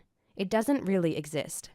Everything you experience as reality is similar to your consciousness streaming through single frames of a movie, except the movie has an infinite number of versions with an infinite number of possible conclusions, and they're all stacked on top of each other. You jump from version to version and experience whatever you want to experience. I know that sounds a little weird, but by the end of this series of books, you'll understand what I mean. That being said, sitting around worrying about tomorrow is a futile effort. You cannot change tomorrow because it doesn't exist. I have a friend that was recently divorced and having a rough time with the whole situation. He was constantly worried that he wasn't going to be able to find another woman to be with. This was his second marriage, and he was almost 40, so it's natural to worry about that sort of thing. He was pacing back and forth in my kitchen one day, visibly worried, talking about how he was going to be alone forever. I asked him if he ever had trouble meeting girls before he met his first wife. He said no. I asked him if he had trouble meeting women after his divorce. He said no. I asked him what makes him think he would have trouble meeting women now. He didn't say anything. He just looked at me with an apparent realization all over his face. Suddenly, I watched his shoulders relax. He stood up tall, and he smiled. Now he was done worrying. Now he was here in the now. At the end of the day, that's what it comes down to. It all boils down to the fact that you've lived through every other experience you've had in this life. So why would this experience be any different? Every time you thought your world was ending in the past, you got through it. All of the ending relationships, all of the lost jobs and bad decisions, you lived through it all. The key to living in the now is to release control of the future and surrender to all that is. To simply stop fighting yourself and enjoy what's happening right in front of you. Of course, you can plan your day tomorrow or the vacation next week. I'm not asking you to stop planning. What I'm saying is that you have no need to plan every detail of your lives. The less detail you plan, the better off you'll be. 2 statements below are some intentions a person could have about going on a trip to a new place. 1. I'm going on vacation next week. While on my trip, I intend to relax and explore places and things I haven't experienced before. I also plan to be gifted with abundance throughout the trip and build relationships with new people who will help me reach the goals I have for my life. 2. I'm going on vacation next week. On Monday, we're going to place 1 to see this thing. On Tuesday, we're going to place 2 to see that thing. On Wednesday, I was hoping to meet up with this person because he's going to be over there, but there will probably be a huge line and I don't know if I will want to deal with it. I wanted to see this other show on Friday, but I'm going to drive home on Thursday morning in order to beat weekend traffic. Both statements could be describing the same vacation experience. However, Statement 1 sounds like a lot more fun than Statement 2. Statement 1 is declaring your openness for possibilities, while Statement 2 is filled with predicted disappointments and cut short by worry about a possible future that didn't exist until you just created it and aligned your energy to it. I'm sure you get the idea. You can expect to have either a crappy experience or a good experience. You can expect to have a defined set of experiences which may or may not take place. You can expect to relax and have a good time, or you can choose to limit your potential futures by placing expectations of feeling rushed and restricted. Whatever you choose to experience is going to be your experience. So try to remember to chill out. When you're relaxed and aligned to your own well-being, everything will work out the way it's supposed to. Everything will work out in the way which is most beneficial to you, even if you don't understand it at the time. Communicating with your cells. In the same way you can instruct another person to do something for you, you can also communicate with your body and give it instructions on what to do and what not to do. Since you've been able to follow along with this information this far into the book, I'm sure you can see how this would be possible. Your body is a part of your consciousness, not the other way around. Your body is nothing more than a vehicle for your consciousness to navigate this dimension and manipulate objects. I know we're all pretty attached to our bodies, and we've been told our whole lives that we exist only inside our brains. But that's not the case. Not at all. When you drive your car for a few thousand miles, you take it in for its regularly scheduled maintenance. Typically, you'll need an oil change. Maybe the air filter is a little dirty, so swap that out too. Next, all the lights and turn signals are checked to make sure they all work properly.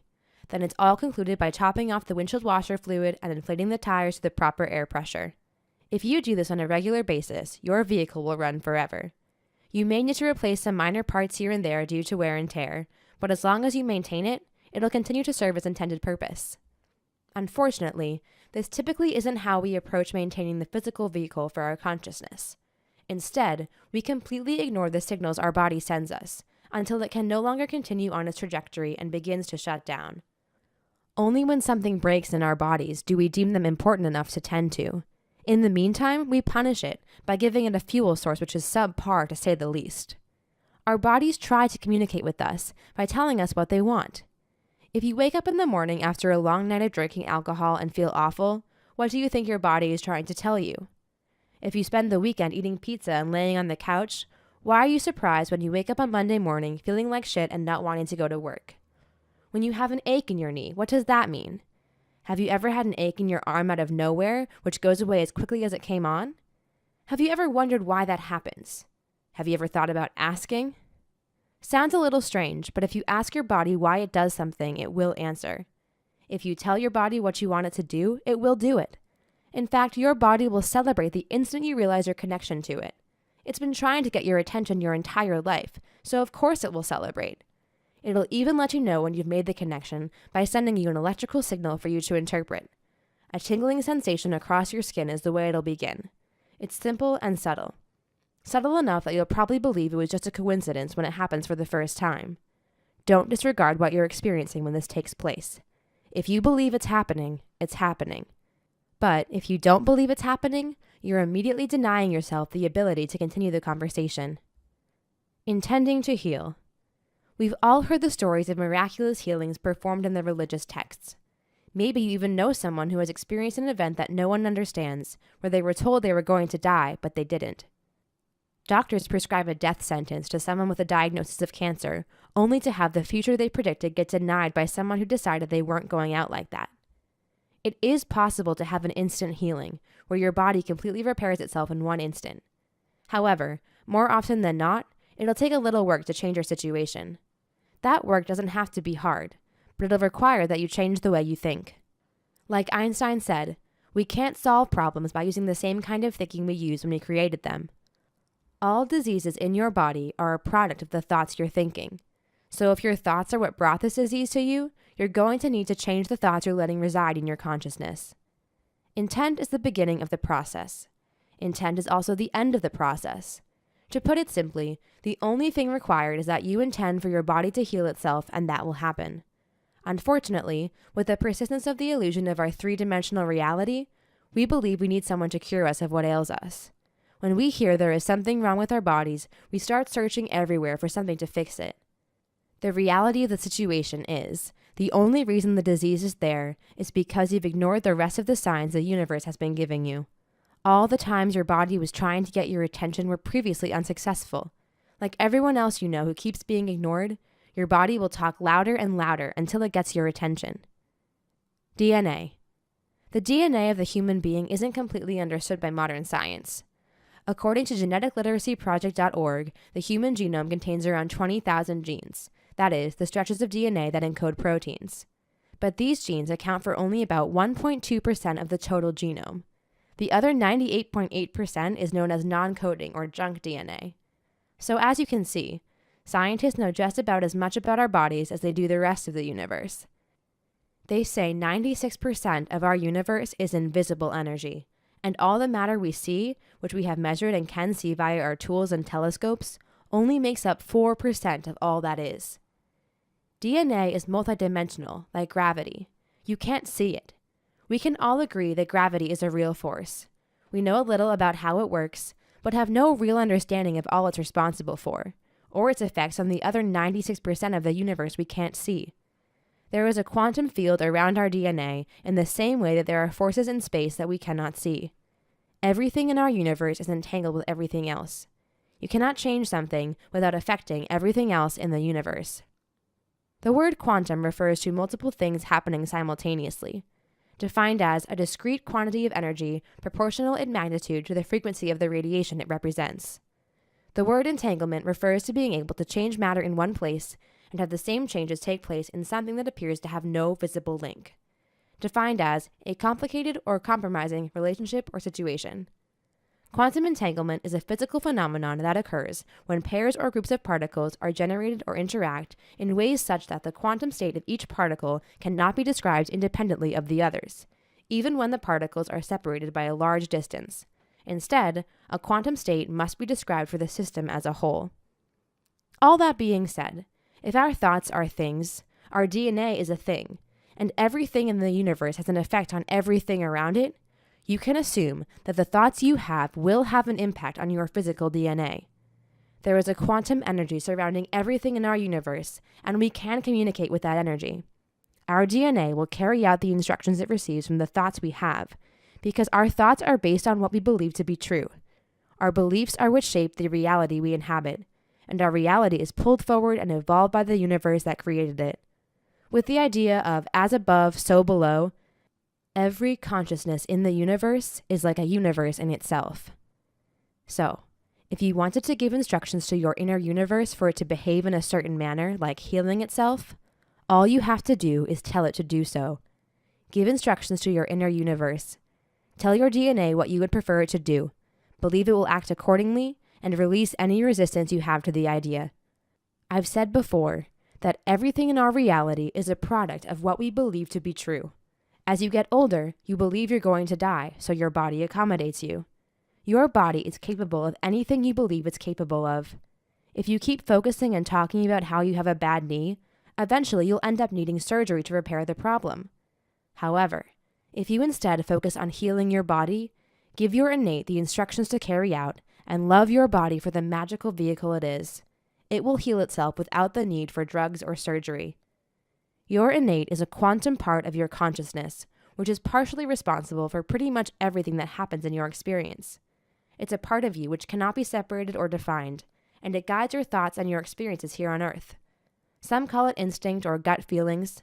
Others don't believe it exists and blame everyone else for their problems. Whatever you want to call it, you are a multidimensional being with the ability to communicate with the quantum energies around you and within you. Communicating with your innate is a multidimensional process. You can't begin a multidimensional process. How do you begin a process that has no beginning and has no end? You can't begin because you're doing it with every thought you have. You can't begin because you've already begun. You don't need to begin communicating with your innate. All you have to do is stop giving it instructions that are destructive and give it instructions which are constructive. Can you guess how you might communicate with your innate in the most effective manner? That's right, meditation.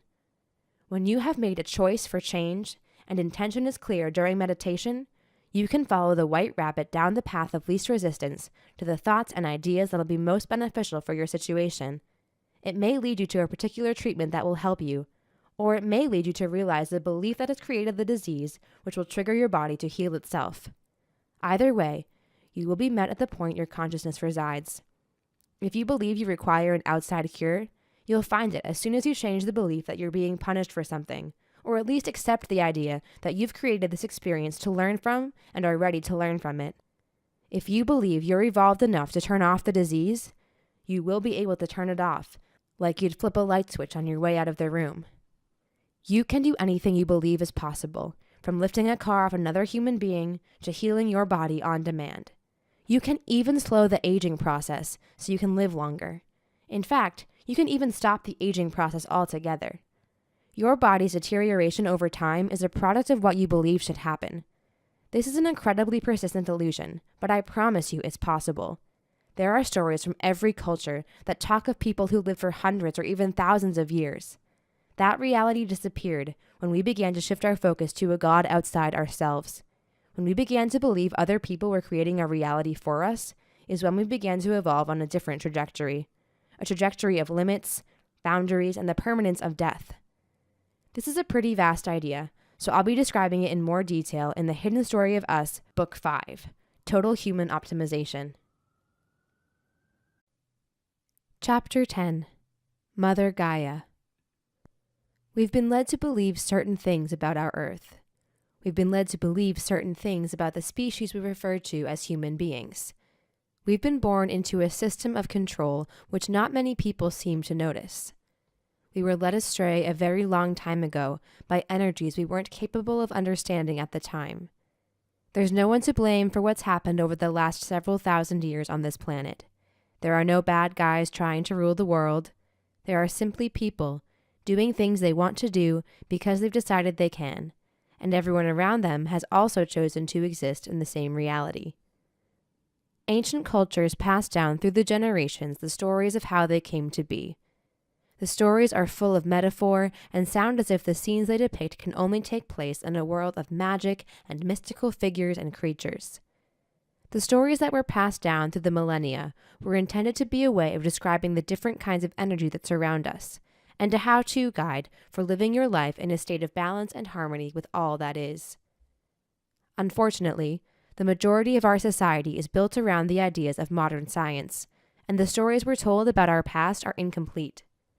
The people we consider to be the brightest minds on Earth tell us they can explain only 4% of the energy in the observable universe. They'll also tell you they cannot explain why our species is so different than the others on this planet. The story we're told starts from the ending and left out the entire setting. We're led to believe that we are walking around in a chunk of dead rock, floating around in an infinite space, orbiting around a ball of burning gas. Nothing more, nothing less. Accepting these ideas is no different than carefully examining the cover of a book and thinking you know the whole story. In reality, The earth we live on is as alive and as conscious as you and I are. It has feelings, emotions, and an energy field that so far has gone completely ignored by the Western world. This information was passed down for millennia through the shamans and elders of ancient tribes, but disappeared when their lands were invaded, their people were killed, and their sacred earth raped of her resources. It was a little over 500 years ago that the Europeans came to North America.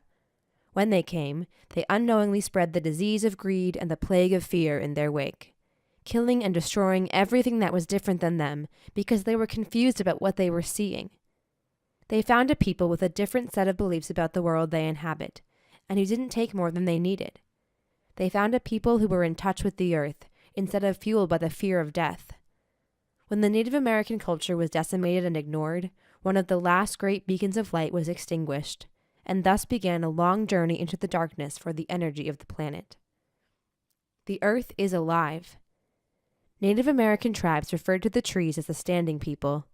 They believed they were just as conscious as a human, only without the ability to communicate in the same fashion we do. They believed the earth was a sacred place, full of living, conscious energy they could not only communicate with, but it would protect them and guide them to where they needed to be. Ancient rituals passed down through the generations taught them to drum to the rhythm of the universe, which would bring their own heartbeat and state of consciousness to a place where they could more easily commune with all that surrounded them. An observer of the rituals who lacks an understanding of these concepts would look on and believe they were watching a group of savages dance around a fire, not having any idea of the magic that is actually taking place before their eyes. Long before the time of material possessions and social status, the inhabitants of this planet lived in balance with nature. We were aware of our connection to spirit, and so was everything else. If you've ever seen the movie Avatar, then you can compare our Earth to the planet Pandora depicted in the movie.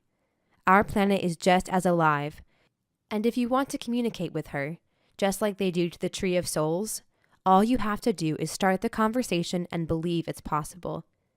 If you walk up to a tree with pure intent and you begin to communicate, it will respond, and if your perception is evolved enough, you will be able to interpret what it's saying.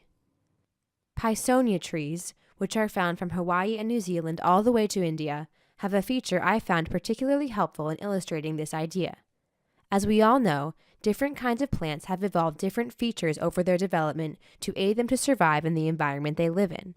The Pisonia tree has developed a seed that sticks to birds that land in the tree. Typically, seeds are spread when a bird eats it and poops it out somewhere else. But the birds don't eat these seeds, so the tree made them sticky. This way, the birds only have to brush up against it, the seed will stick to them, and the bird will fly away and drop the seed somewhere else. The interesting part is, when the birds get too many seeds stuck to them, they cannot fly. They'll fall out of the tree, die on the ground, and be consumed by the earth. The earth itself is the tree and the ground it's growing out of.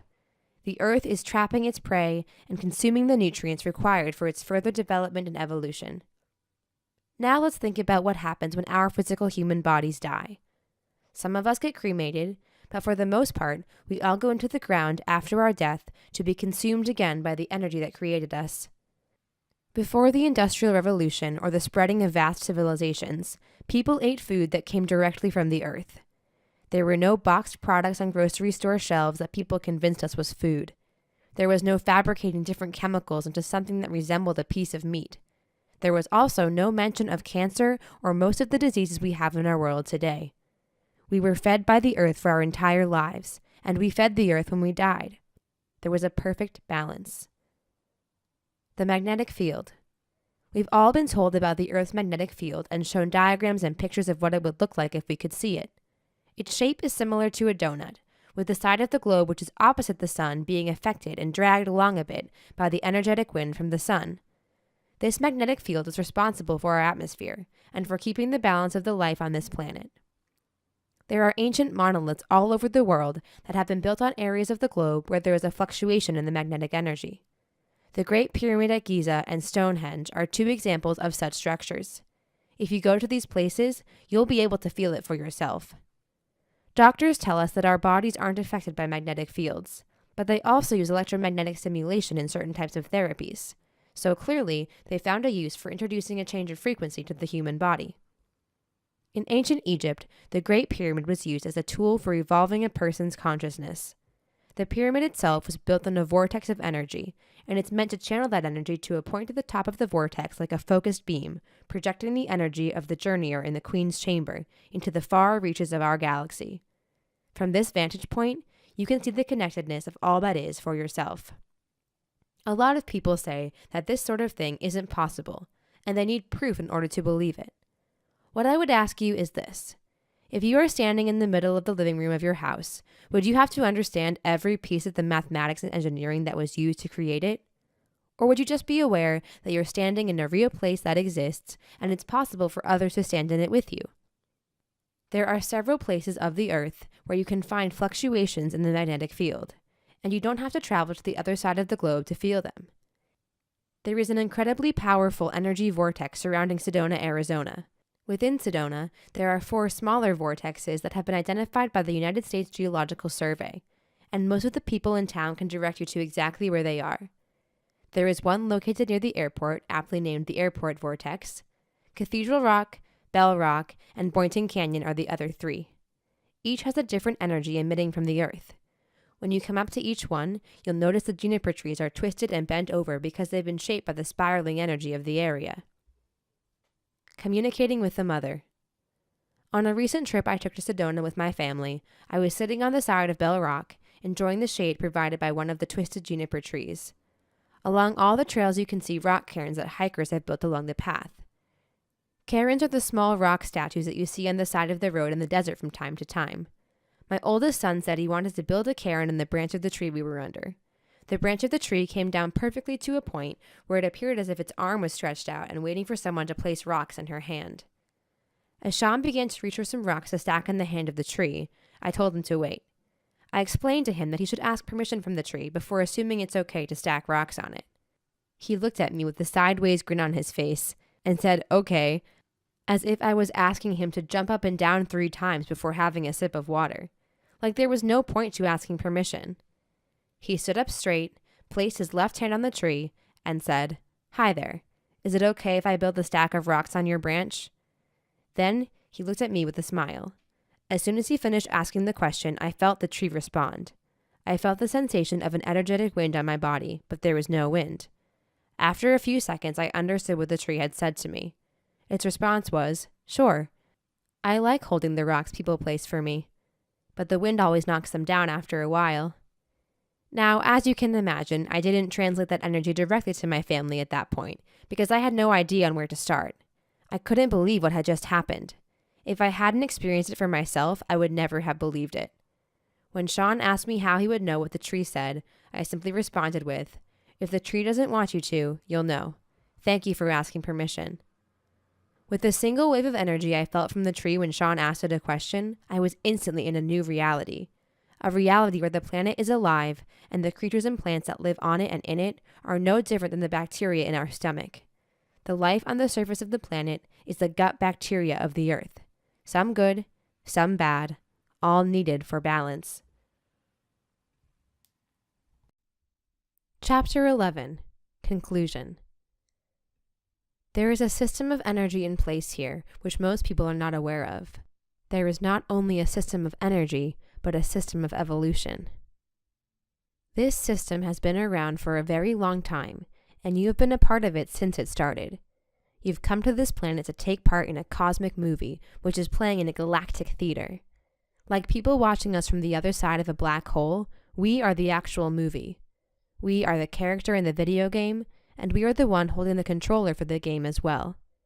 This system was built in order to evolve consciousness by experiencing whatever you believed you wanted to experience, so you can choose which experiences you prefer.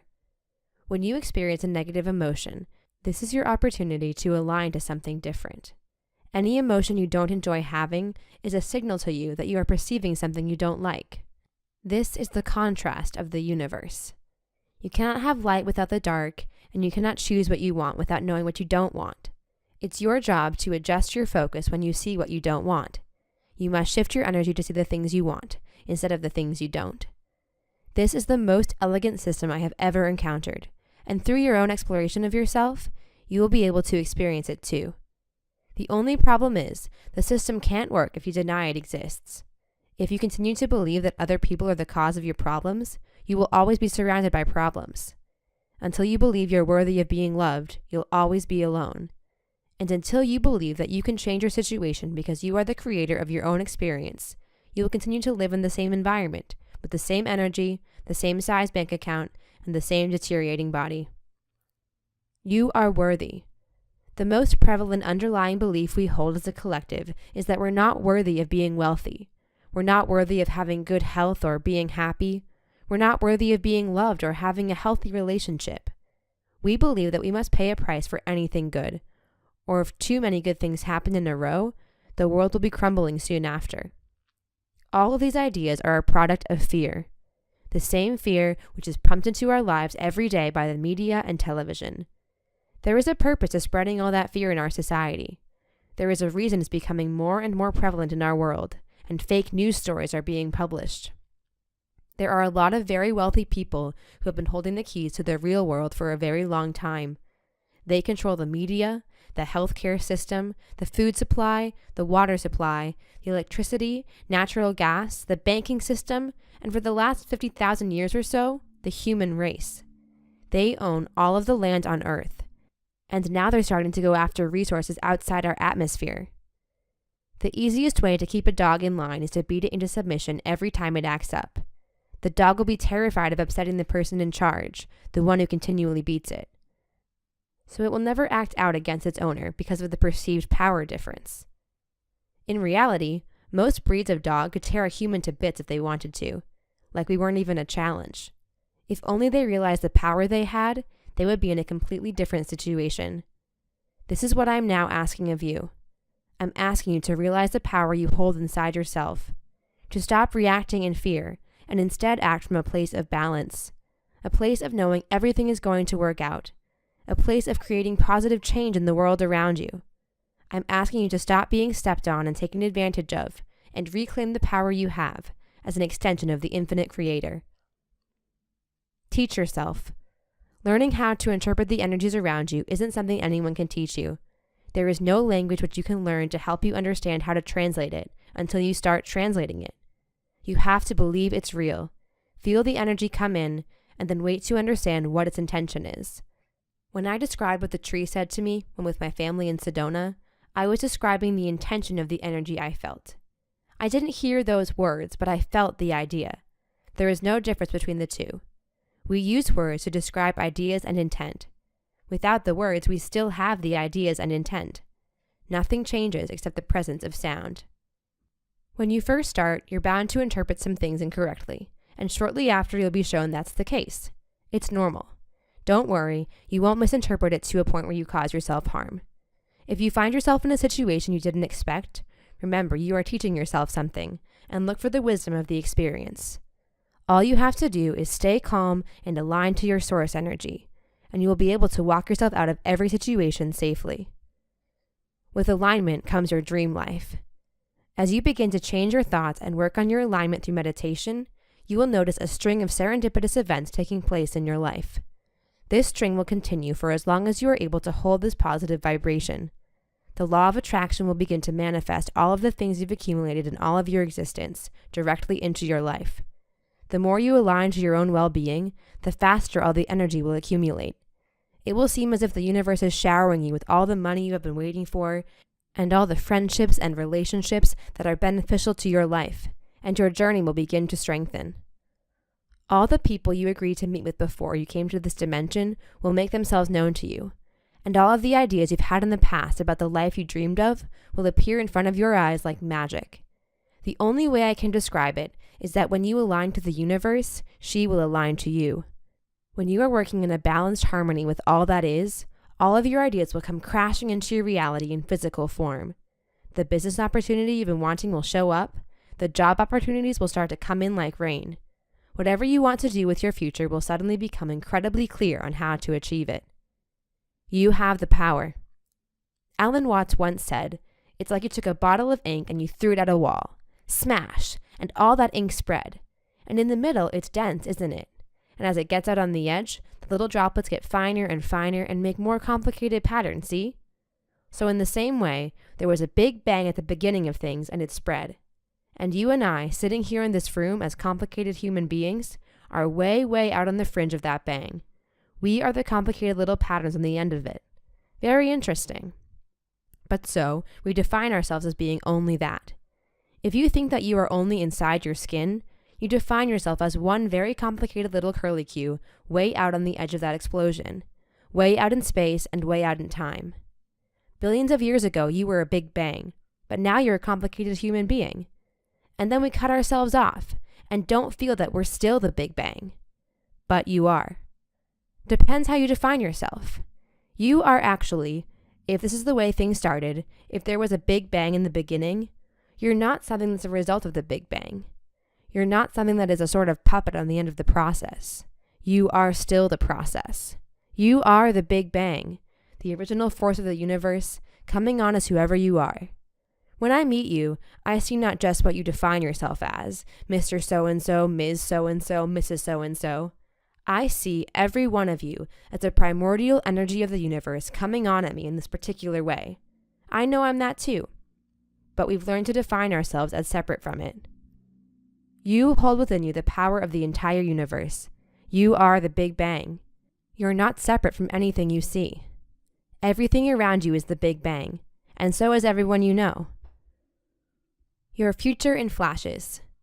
I was having a conversation the other day with one of my business partners, and I was describing my ideas for the first holistic medical center that I'm about to create in Southern California. As we were talking, he smiled and said, I used to keep a pad of paper with me to write down the epiphanies I'd have before I forgot them.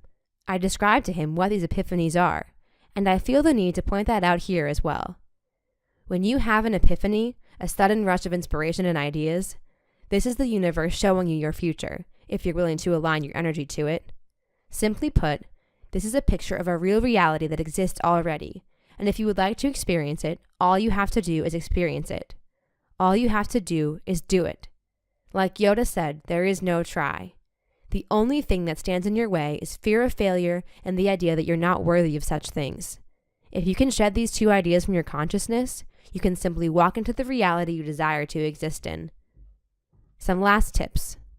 This book is the second in a series of 7, which is designed to assist you in guiding yourself through your life. The intention is that by the end of the series, you'll have followed me through the process of my own evolution and understanding of our world, our reality, and our universe. Through understanding my experience, you'll understand what's happening in your own evolution. Before I conclude this book, I'd like to leave you with some ideas to keep in mind while on your own journey of self-exploration. 1. Don't rush it. If you find yourself upset about the outcome of something, you're trying to control it. If you're trying to control something, you're not ready to receive it, so you won't. You feel upset because of the imbalance in your alignment. If you are upset about something, you are not aligned to your own well-being. Whenever you get upset, step back from the situation and seek the wisdom. Look for what you're doing wrong and you'll find it. Let that energy go. 2. Move slowly. Whenever I'm having a hard time with something, whether I can't find my keys or I trip or stub my toe, I immediately slow the rate at which I move across the room.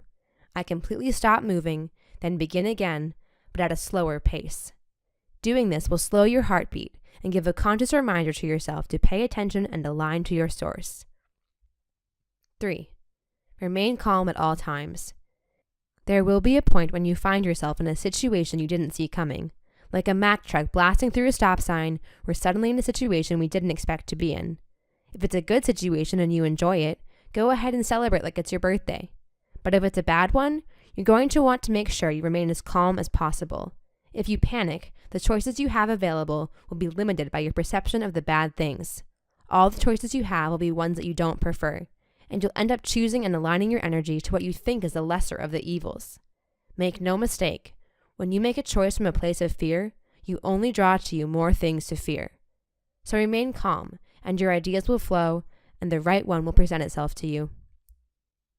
4. Know you'll know. We all want to know exactly how everything will turn out before we make a decision, or before we can feel comfortable with something. But that'll remove the fun from the whole experience. If you knew how every story would turn out, you'd have no reason to pick up any books. So trust yourself, and trust the fact that you've always known what to do in the past. You'll always know what to do in the future. 5. Meditate with intent.